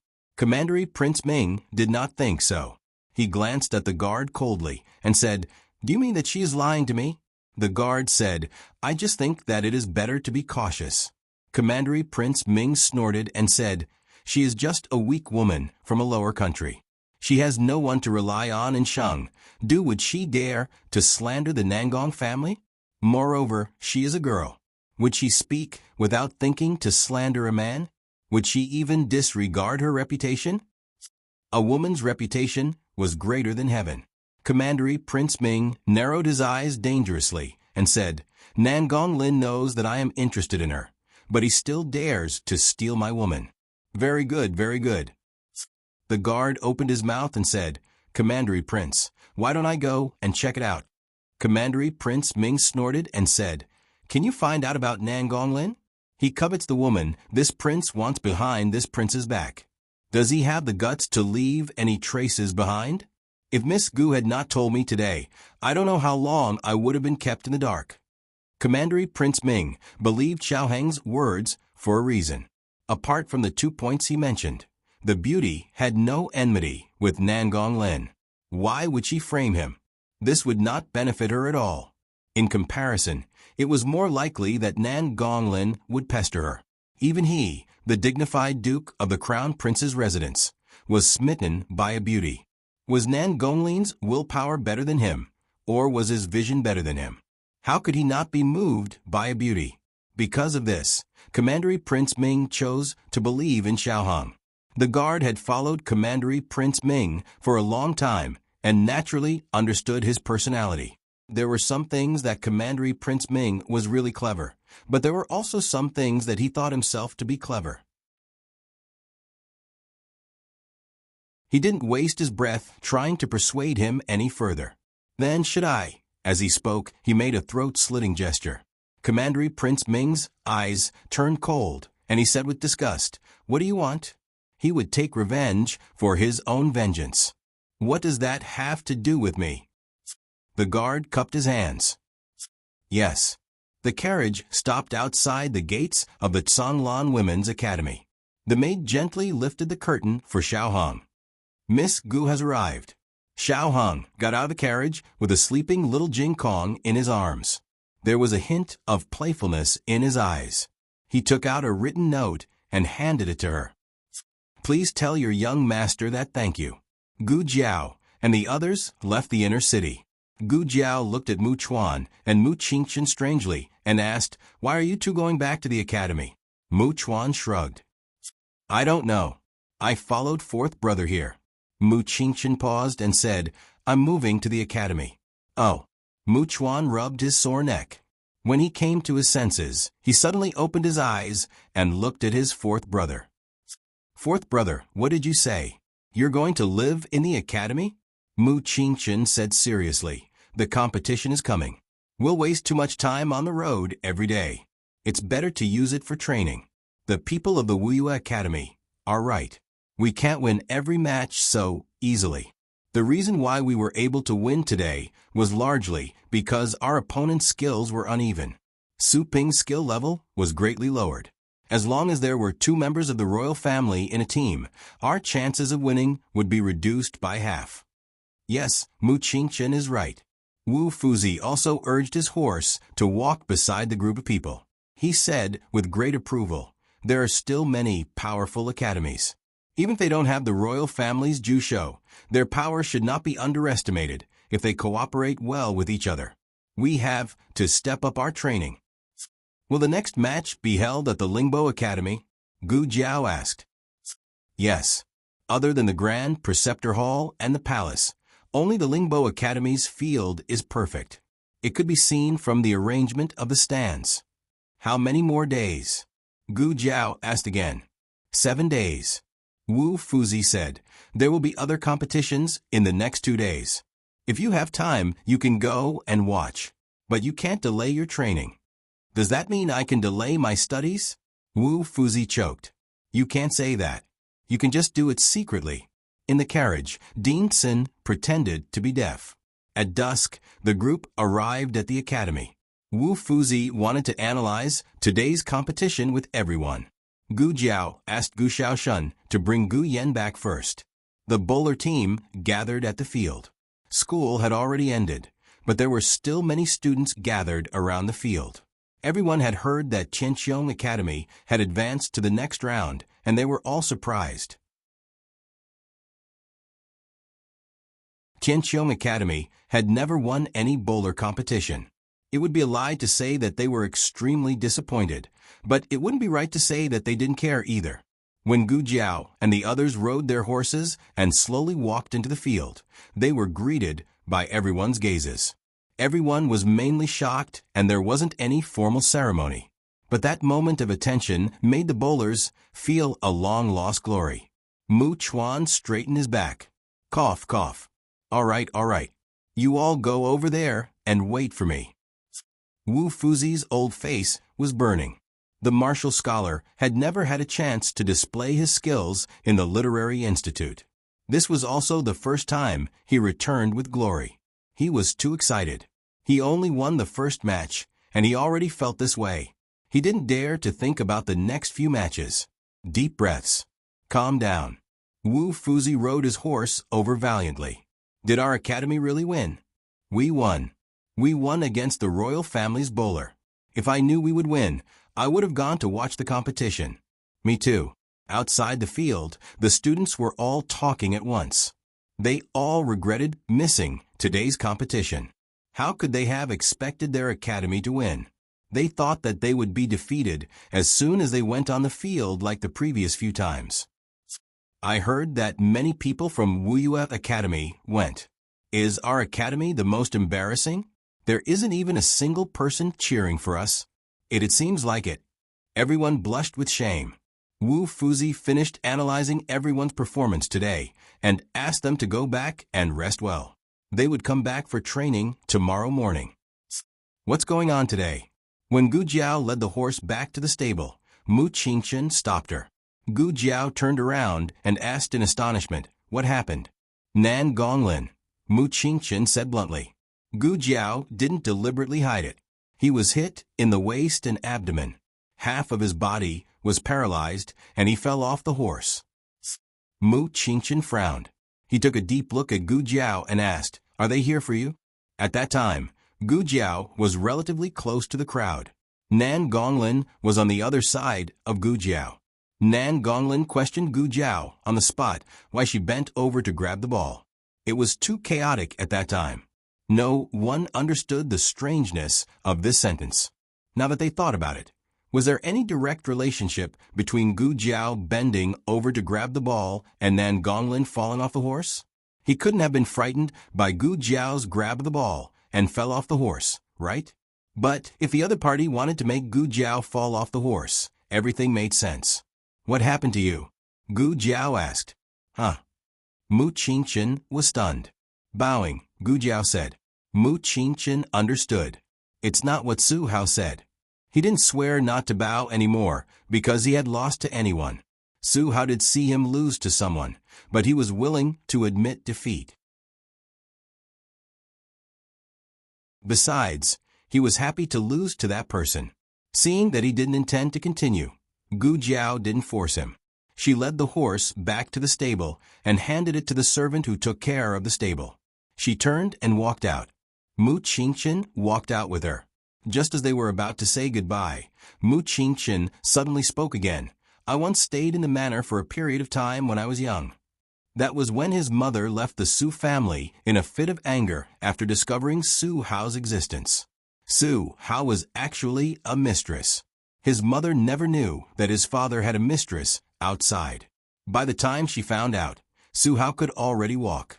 It was a situation that even abortion medicine couldn't save.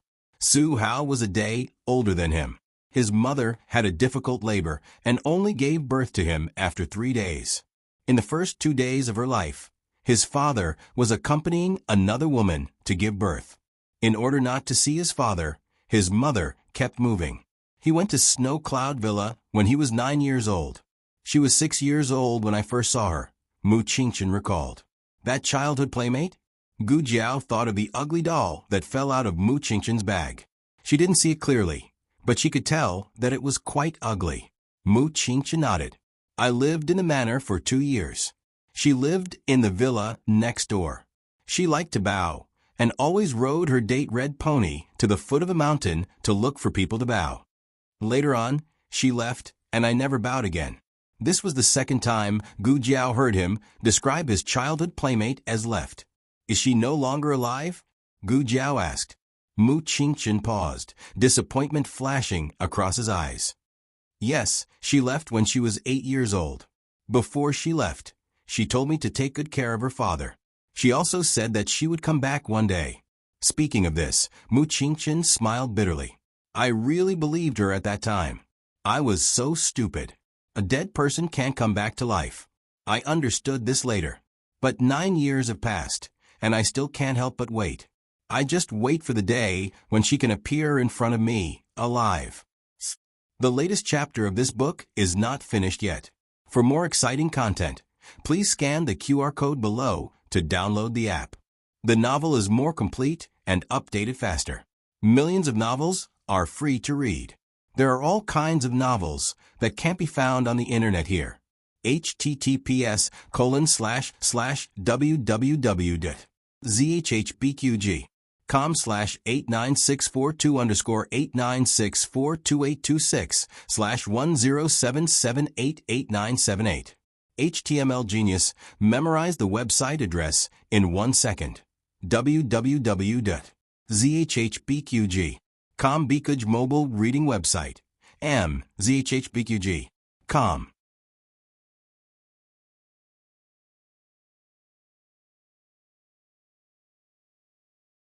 Chapter 653. The latest chapter of this book is not finished yet.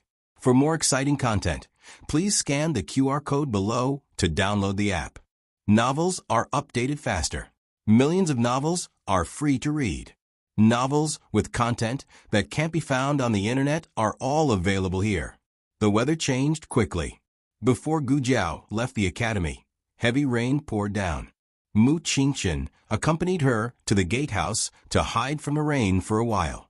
No one spoke. Gu Jiao had always been a woman of few words. Mu Qingchen didn't say much either. But for some reason, he was willing to speak in front of Gu Jiao. But perhaps he recalled the sad past. After he finished talking about his childhood playmate, he didn't say a word until Gu Jiao left.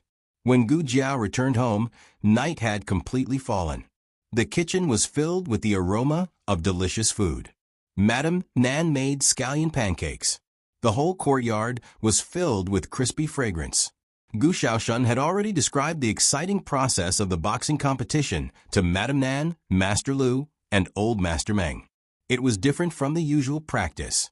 The atmosphere on the field was difficult to describe with words. In short, it's very good. My sister is very good. Everyone in the family was very happy. Madame Nan made a table full of delicious dishes. No one ate first. They were all waiting for Gu Jiao to come back. As soon as Gu Jiao entered the house, she saw her family sitting in the central room waiting for her. She looked at everyone and then at the dishes on the table. She didn't say anything like they didn't have to wait for her in the future. Instead, she said, "I'll come back earlier next time." Madame Nan smiled. "It's okay. It was raining heavily just now. You didn't get wet, right? Gu Jiao shook her head. No, I hid from the rain at the academy for a while. Madame Nan said gently, go wash your hands and eat. The water is here, the water is here. Gu Xiaoshun ran into the house with a basin of water. Gu Jiao washed her hands. I'll go and see Yen first. Madame Nan smiled. Okay. Gu Yen was exhausted after a whole day of watching the competition. He fell asleep as soon as he got home. Gu Jiao touched his forehead and checked his pulse. After confirming that there was no major deterioration, she got up and walked out. In the central room, Mistress Nan said to Gu Jiao, I've pickled some radishes. Next time you go to the inner city, bring them to Lulang and Jingkong. I put vegetable oil in them, so they can be eaten in Jingkong too. Gu Jiao said, many thanks to Nan Shinyang. After dinner, Gu Jiao washed up and went back to her room to rest. Not only was Gu Yen exhausted, but she was also a little tired. Not long after, she fell into a deep sleep. That night, she fell asleep again. However, it was neither a large mansion nor a bustling street. Instead, it was at the back of a mountain range. She saw the young High Duke again. In fact, she could only see his back, but she recognized him. He wasn't alone. He was holding the hand of a little girl in plain clothes. The little girl was holding a red pony in her hand. In front of the two of them were more than 10 graves. On each grave stood a wordless monument. The sky was gray, and the cold wind whistled around them. The young duke said, Yin, come and kowtow to your grandfather and uncles. When you were born, they all held you. Your name was given by your first uncle. They all loved you very much. Why are there no names on the monument? The little girl pointed at the wordless monument on the grave. The young duke said, because they can't write their names. The little girl asked, why? Did you lose their names? The young duke said in a daze, yes, their names are lost. Yin, when you grow up, can you find the names of grandfather and uncles? The little girl said, okay, when I find them, I'll carve their names on the monument. The young duke looked into the distance. Yes, carve their names on the monument. One day, the world will know that the people buried here are the sons of Xin Yuan, who protected the Yen dynasty. Gu Jiao woke up in the middle of the night. The dream faded again, but this time she remembered more things than last time. In addition to the duke, there were more than 10 graves with wordless monuments. Gu Jiao was puzzled. The appearance of the graves was strange, and so was the appearance of the duke. She just saw him in the day, and then dreamed of him at night. It couldn't be that she had set her sights on a good-looking man, could it? Gu Jiao scratched her eyebrows. Am I cuckolding my husband? In the duke's mansion, the lights were bright, and the servants were busy. Second Madam was sweating profusely from managing everything inside and outside. Is the medicine that Miss Mu asked you to boil ready? Is the porridge for the second master ready? Give me the paper money. I'll burn it myself. The duke was sick and had a high fever that didn't subside. The entire duke's residence was in a complete mess. Even though Muru Xin was treating the duke, the second madam still secretly burned some paper money for her ancestors to pray for her eldest brother's safety. The second master was like a frightened quail standing in front of his eldest brother's door. He did not know whether to enter or leave. Speaking of which, it was his eldest brother's fault that he fell sick. On the way back to the mansion, they met the courtesans parading the streets. He looked at them a few more times, which delayed the time to return to the mansion. As a result, there was a rainstorm. The carriage was drenched, and he and his eldest brother were drenched. His martial arts body could withstand it, but his eldest brother was in trouble. The second madam came back after burning the paper money. She glared at her husband. It's all your fault. The second master said embarrassedly, It's my fault, it's my fault. He really did not expect it to rain. If he knew earlier, he would not even look at the courtesans taking a bath, let alone the courtesans parading the streets. The second madam was angry at him, but she could not help but feel sorry for him. She said bitterly, The porridge is ready.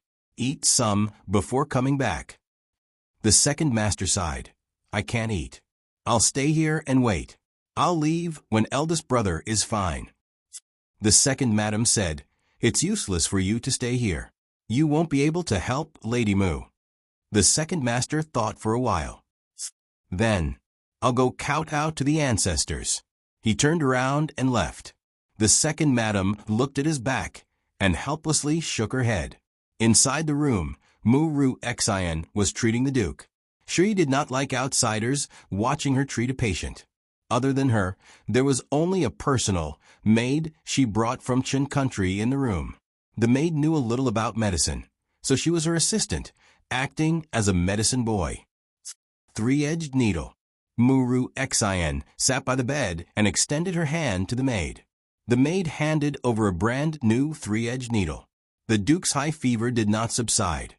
Muru Xian used the three-edged needle to pierce the China Duke's déjoué point and let out a few drops of blood. After that, she treated the Duke's wound and turned him over to lie down. Hurry up with the medicine. I already urged them, but they said it would be done soon. Muru Xian did not say anything else. Waking her up in the middle of the night made her sleepy. Just as she planned to let the maid pour her a cup of strong tea to wake her up, she heard a weak voice. She frowned and looked at the Duke, who seemed to be talking in his sleep. She bent down and carefully listened to what the Duke was saying. Young miss, is the Duke talking? Sure. Muru Xian made a shushing gesture. After listening for a while, she sat up and said to the maid, He seems to be calling a name, Eeneen. Muru Xian hesitated for a while, before she took the Duke's pulse again and checked the temperature of his palm. Her finger was just about to touch his palm when the Duke grabbed it out of reflex. Young miss. The maid was startled. The Duke called out that name. Eeneen. Eeneen, the medicine is ready. The second madam personally walked over with the medicine. Just as she pushed the door open and entered the room, she saw her eldest brother grabbing Muru Xian. She paused in her steps. Second madam. Muru Xian calmly greeted her and then pulled her hand out of his grasp. To be more precise, it was more like the Duke had taken the initiative to let go of her hand. He seemed to know that he had grabbed the wrong person. But the second madam was unable to see through these subtle movements. The second madam was stunned for a while before she walked forward with the medicine bowl. The Duke's condition, how is it? I have already performed acupuncture on the Duke. Let's wait and see, Muru Xian said. Ah. The second madam pursed her lips and couldn't help but look at the Duke's hand. Muru Xian explained, I was taking the Duke's pulse just now. The maid hurriedly explained to Muru Xian, It was the Duke who grabbed my young miss. The Duke kept pulling my young miss' hand and calling, Eeneen. Who is Eeneen? Don't mistake my young miss for someone else. Shut up, Muru Xian said coldly. The maid shut her mouth. The second madam looked at the Duke before looking at Muru Xian. She said in disbelief, Did the Duke really call you Eeneen? Muru Xian frowned and nodded. From her point of view, it was indeed so. There was only her and the maid in the room, and the Duke only grabbed her to call Eeneen. Put the medicine here first. I will go out for a while. After saying that, the second madam lifted her skirt and rushed to the small ancestral hall of the Duke's estate. Second Master Jing was kneeling on the ground and sincerely kowtowing to the old ancestors. Don't kowtow, don't kowtow. I have something to discuss with you. The second madam dragged Second Master Jing out. What is it? Second Master Jing looked at her in confusion. The second madam's eyes brightened as she said, Eldest brother spoke. Second Master Jing was very calm. Didn't I tell you earlier that eldest brother knows how to call Eeneen? The second madam said, It's not that. Eldest brother just grabbed Miss Moo's hand and called Eeneen. He mistook Miss Moo for Eeneen. Second Master Jing waved his hand. How is that possible? How many years has Eeneen been gone? Of course I know Eeneen isn't here anymore. But didn't eldest brother break this place? The second madam pointed at her own head. Perhaps he doesn't even remember. Second Master Jing shook his head decisively. No, eldest brother won't forget. The second madam said, "All right, all right, all right. I will treat it as eldest brother remembering. Let me ask you, did eldest brother's condition improve after Miss Moo came to our estate? Did eldest brother call Eneen after Miss Moo saw him that day?" Second Master Jing kept recalling. "It seems that's right. Just now, eldest brother grabbed her and called her Eneen." The second madam emphasized this matter again. "What do you want to say?" Second Master Jing asked. The second madam smiled mysteriously. "I want to say that eldest brother wants a daughter. Miss Moo and Eneen are about the same age. If eldest brother really likes her, he can take her as his daughter." This. Second Master Jing hesitated. The second madam said, "Let Miss Moo call you father. Perhaps that will wake eldest brother up." Second Master Jing frowned. "Wait, didn't you say you didn't believe in talking to eldest brother?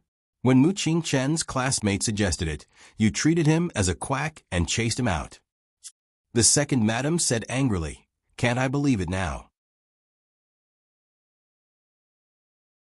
Second Master Jing raised his brows. Oh, then his 500 taels of medical fee wasn't in vain. The second madam respected the Duke's heart. Ever since she married into the Duke's estate, she hadn't been bullied or punished.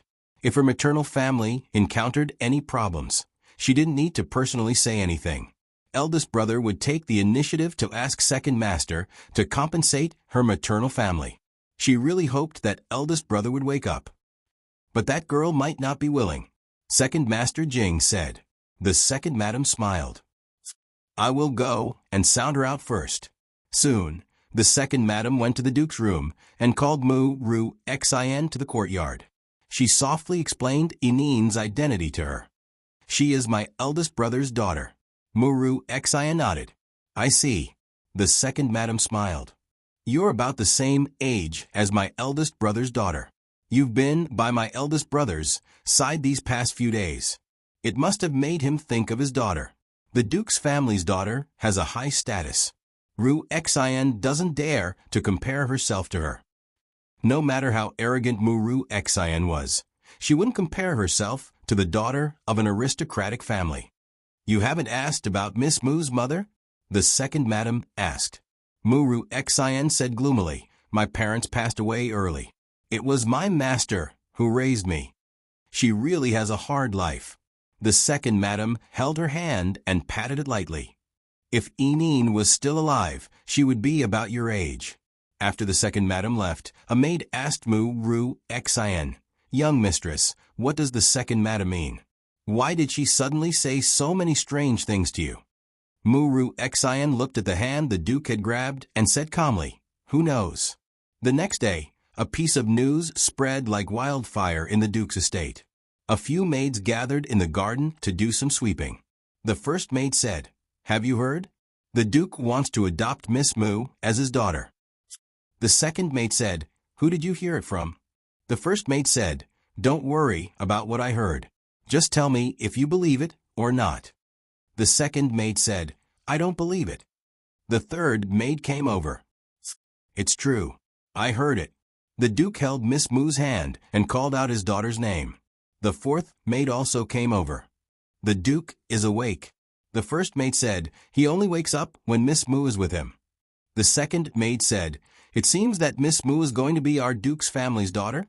She's a bit arrogant. I don't really like her." The first maid said, "Do I need you to like her? It's enough that the Duke likes her." Gu Jiao didn't know anything about what happened in the Duke's estate. She had been training in the mornings and evenings and going to school during the day. She was extremely busy. In the blink of an eye, it was the 6th day. The next day was the second round of the archery competition. They didn't have any funds last time, so they could only stay at the academy. They had to get up early on the day of the competition. This time, the academy gave them a sum of money, and Wu Fuzi booked an inn in the inner city for them to stay there for the night. This way, they wouldn't have to get up early the next morning and waste their energy on the road. The contestants had to enter the venue early, but the audience didn't. Thus, Gu Yan and Gu Shaoshun would go the next morning. principal son had a spacious and comfortable carriage to take care of them. The group entered the inner city in a grandiose manner.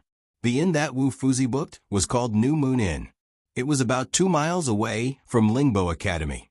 After getting off the carriage, Mu Chuan saw the inn and complained, "This place is very far from Lingbo Academy." Wu Fuzi coughed lightly. "It's only 2 miles away. It's not far. We'll be there soon." The main reason was that the money given by the academy was only enough to book this inn. Recently, because of the archery competition, the prices of the nearby inns had all increased. "This inn is so shabby," Mu Chuan said disdainfully. The young master of the Mu family, who lived in luxury, had never stayed in such a shabby inn even when his mother punished him to experience the hardships of the common people. Ahem. It looks shabby from the outside, but it's not bad inside, Wu Fuzi said as he stepped over the threshold. With a clang, the plaque in the lobby fell down. Wu Fuzi was speechless. "Fourth brother, let's go home," Mu Chuan whispered to Mu Qingchen. Mu Qingchen glanced at Gu Jiao, who had already gone upstairs with her bag, and said indifferently, "You can go back by yourself." After saying that, he also walked up the stairs. "Hey, fourth brother," Wu Fuzi booked the best rooms for them. Each of them had a room on the second floor. Even Wu Fuzi's room wasn't as good as theirs. Gu Jiao's room was between Mu Qingchen and Mu Chuan's room. Mu Chuan came over with his bag. "Xiao Lulang, I'll switch rooms with you." He wanted to be next to his fourth brother. Gu Jiao didn't have any objections. Mu Chuan got his wish and stayed next to Mu Qingchen.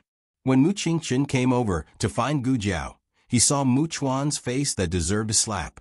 Mu Chuan smiled brightly and opened his arms. "Fourth brother, are you surprised? Are you surprised?" Mu Qingchen was speechless. They had dinner in the main hall. In order to ensure everyone's safety, Wu Fuzi tasted every dish to make sure it wasn't poisonous and harmless before asking the waiter to bring it out. They had to enter early tomorrow, so everyone went back to their rooms to rest after dinner. Wu Fuzi guarded the corridor and didn't allow anyone to come out for a walk. It was a little stuffy in the room. Gu Jiao opened the window to get some fresh air. Her room was facing the street. Standing by the window, she could see half of the night view of the street. Chengdu's night view was more prosperous than the capital of the Zhao kingdom. She quietly looked at the endless stream of people. Suddenly, she saw a familiar figure. The night was very dark and he was very far away, but she was sure that she didn't see wrong. She stared at his portrait countless times and pictured his expression in her mind. It was him, Nan Gong Li, with a broken arm. Nan Gong Li had just come out of a shop and stepped into the Nan Gong family's carriage. Gu Jiao narrowed her eyes dangerously and jumped down from the second floor. The latest chapter of this book is not finished yet. For more exciting content, please scan the QR code below to download the app.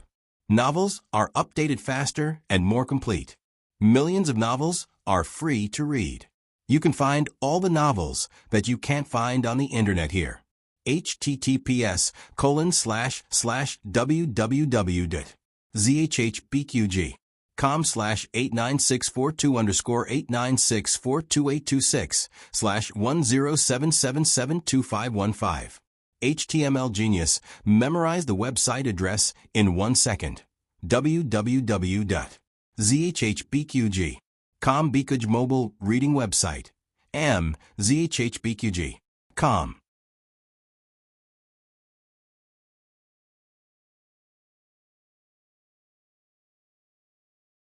Chapter 654. The latest chapter of this book is not finished yet. For more exciting content, please scan the QR code below to download the app. Novels are updated faster. Millions of novels are free to read. Novels with content that can't be found online are all available here. Right now, the night market was bustling. There were too many people and carriages on the street, so Nan Gong Li's carriage wasn't moving fast. This made it easier for Gu Jiao to follow him. Nan Gong Li had lost an arm and was seriously injured. It was said that he was about to die, but it looked like he was living well. Then, How did the rumor that he was about to die come about? What was the motive? Gu Jiao guessed that Nan Gongli had failed his mission to assassinate Xiao Hong. In order to reduce his punishment, he pretended to be seriously injured. Who was the person who gave him this mission? Was it the head of the Nan Gong family or someone else? No matter what, Nan Gongli wasn't innocent.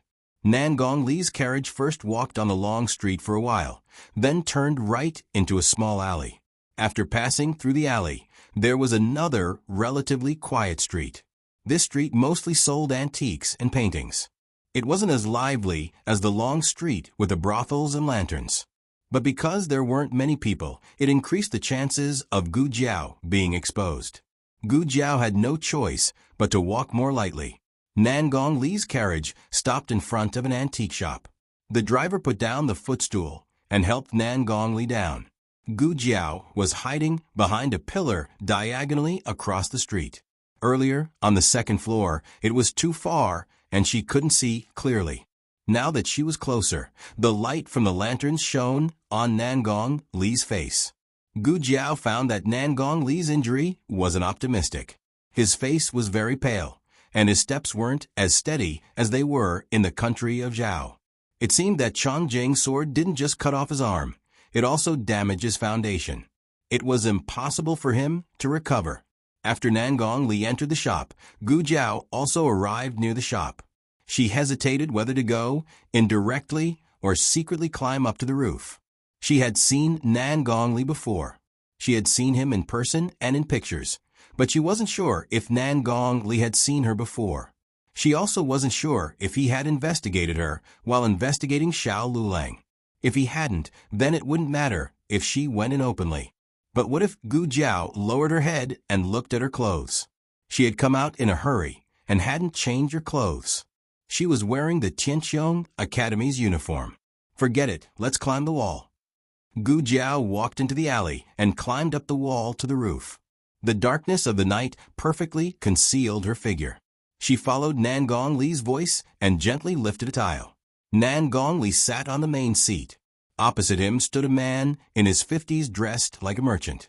He looked like the shopkeeper of this shop. Gu Jiao was now at the 10th level of Yen Kingdom, so there was naturally no situation where she could not understand their conversation. She heard Nan Gongli ask, "How's the situation over there?" The shopkeeper sighed. His Highness was very angry. He asked why he couldn't even handle such a small matter. Nan Gongli said, "This is no small matter. One of my arms is gone." The shopkeeper hurriedly said, "General, you have worked hard and made great contributions." His Highness also said that General should recuperate well. "Humph, I'm afraid that if I wasn't so badly injured, His Highness would punish me, right?" His Highness was also angry. How could His Highness not understand your loyalty to His Highness? When Gu Jiao heard this, she more or less understood what was going on. The small matter that Nan Gongli was talking about should be the assassination of Xiao Hong. However, this matter didn't seem to be the Nan Gong family's idea. There was also a highness behind it. Only the great Yen royal family could be called a highness. Why did the great Yen royal family want Xiao Hong's life? Was Xiao Hong related to the great Yen royal family? Nan Gongli said impatiently, "Okay, let's not talk about this. How's the investigation going?" At present, it seemed that this shopkeeper had 3 identities. The first was the shopkeeper of this shop. The second was the informant of that highness. The third was Nan Gongli's confidant. The shopkeeper said, "A few years ago, the young master of the Dark Knight sect left home in a fit of pique with the old master. After that, there was no news of him. Those elders of the Dark Knight sect who went to the Zhao country should have gone to look for the young master. Who would have thought that they didn't meet the young master, but happened to save you?" Nan Gongli frowned and said, "I was unconscious at that time and couldn't tell them that the one who hurt me was the young master of the Dark Knight sect. When I woke up in the Nan Gong family, they had already left." "Wait, wasn't it Chongjing who hurt you? How did you become the young master of the Dark Knight sect? What was the Dark Knight sect?" Gu Jiao was confused. The shopkeeper hesitated and said, then, General, are you going to tell the Dark Knight sect about the young master? Nan Gong Li snorted coldly. So what if I tell them? Will they be able to kill their young sect master to avenge me? The young master hurt me, but their protector also saved me. According to the old master's nature of protecting his children, he will definitely say that the merits offset the faults. He won't put justice before family. The shopkeeper sighed and said, the old master had a son at an old age. You don't know how much he cherishes this son. Naturally, he can't bear to punish him. Nan Gongli said coldly, but I can't let it go. The shopkeeper's face changed slightly. General, are you going to? Nan Gongli didn't continue. I have my own arrangements for this matter. Pay more attention to His Highness. Although I'm injured, I still have the military power in my hands. I'm still useful to His Highness. The shopkeeper smiled and said, the Nangong family is now the most powerful family in the military power. His Highness thinks highly of you. When you recover, we'll send someone to kill that boy. I know. Nan Gongli stood up lightly and accidentally pulled the wound on his broken arm. He gasped in pain and subconsciously raised his left hand to support himself. However, he accidentally knocked down a calligraphy and painting on the cabinet. The calligraphy and painting spread out on the ground. Gu Jiao took a closer look. It was a portrait of Xiao Hong. To be exact, it was a portrait of the #1 beauty of Tsang Lan Academy.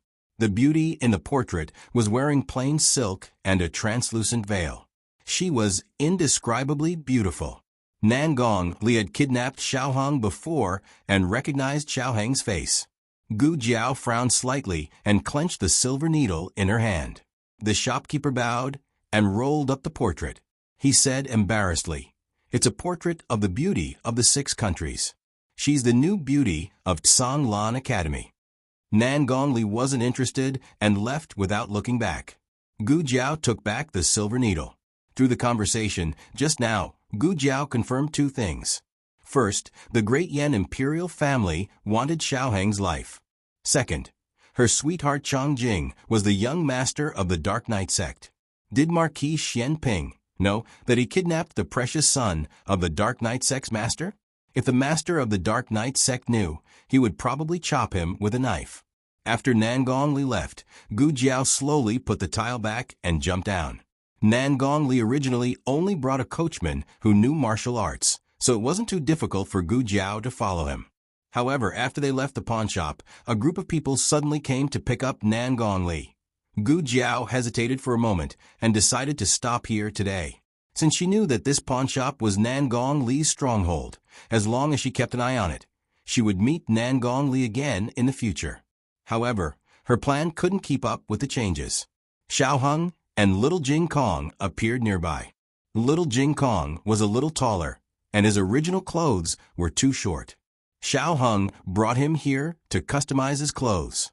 Coincidentally, the embroidery building was right opposite the pawn shop. Nan Gongli and Xiao Heng's carriages stopped at the side of the road.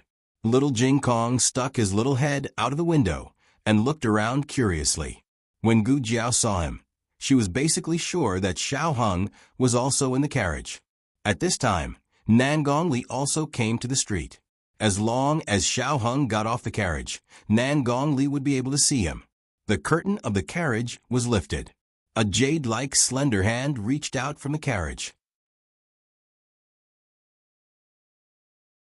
As if there was some kind of invisible attraction, Nan Gongli subconsciously looked at the carriage opposite.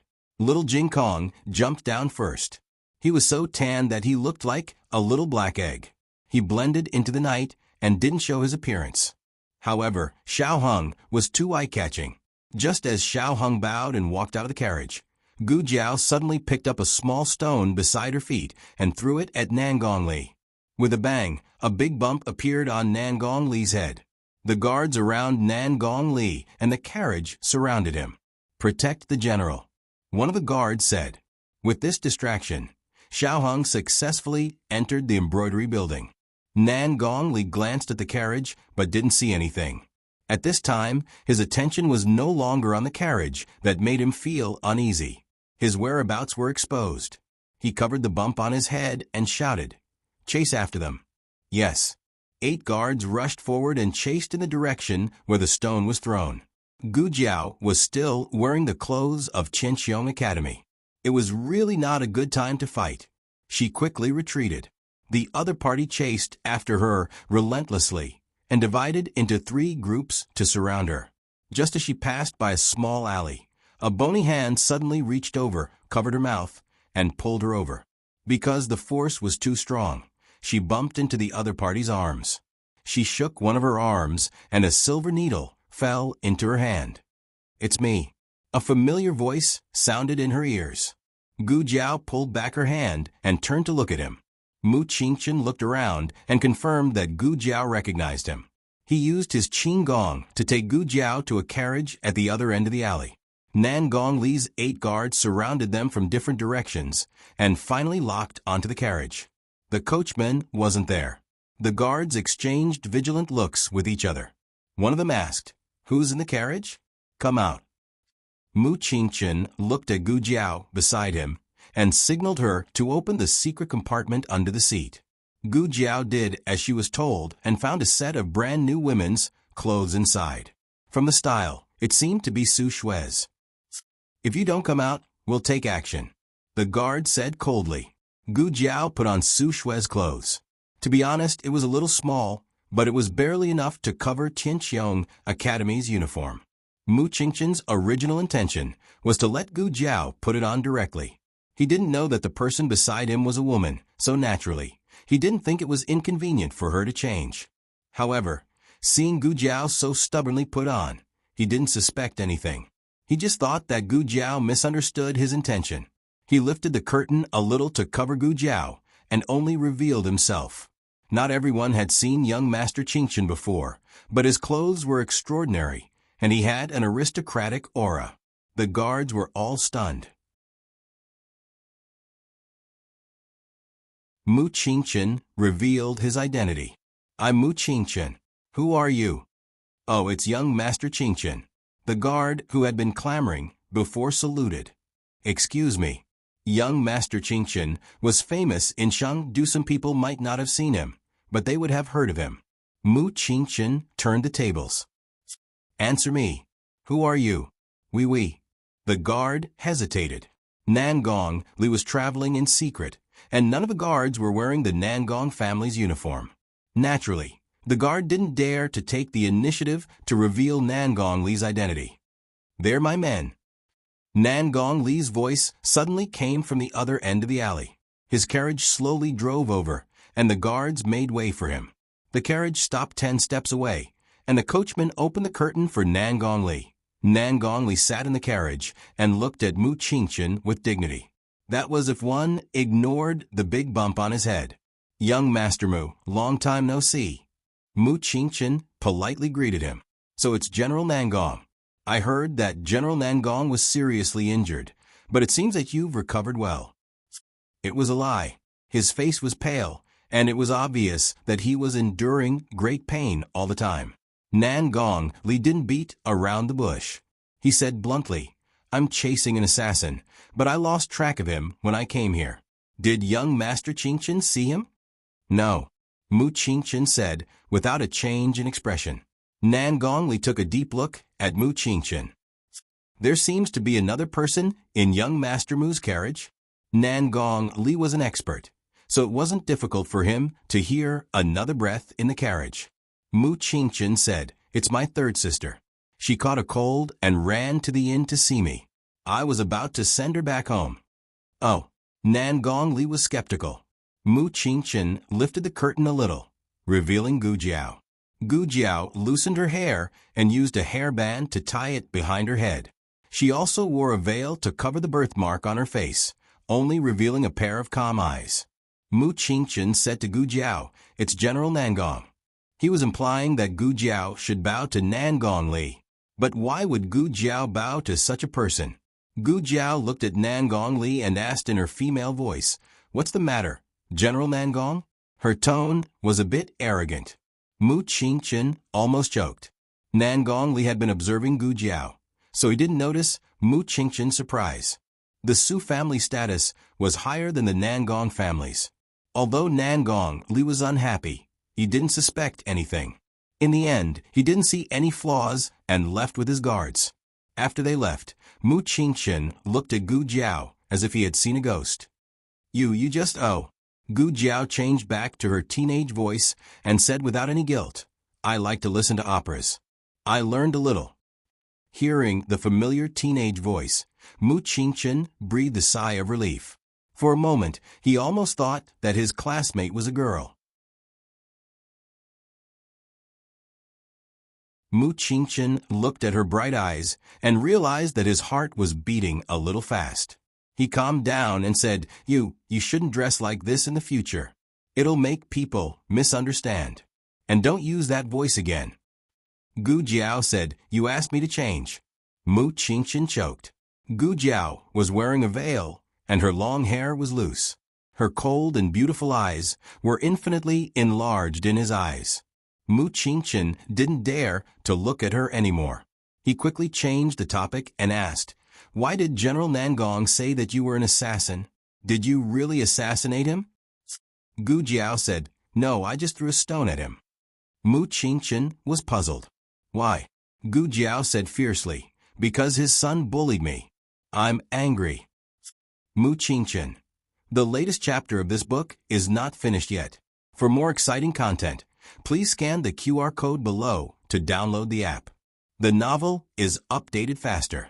Millions of novels are free to read. There are all kinds of novels that you can't find on the internet. https://www.zhbqg.com/89642_89642626/1077555562. HTML Genius memorized the website's address. www.zhbqg.com Biku Pavilion Mobile Version website. zhbqg.com. You're tuning in to the Echo Reads YouTube channel.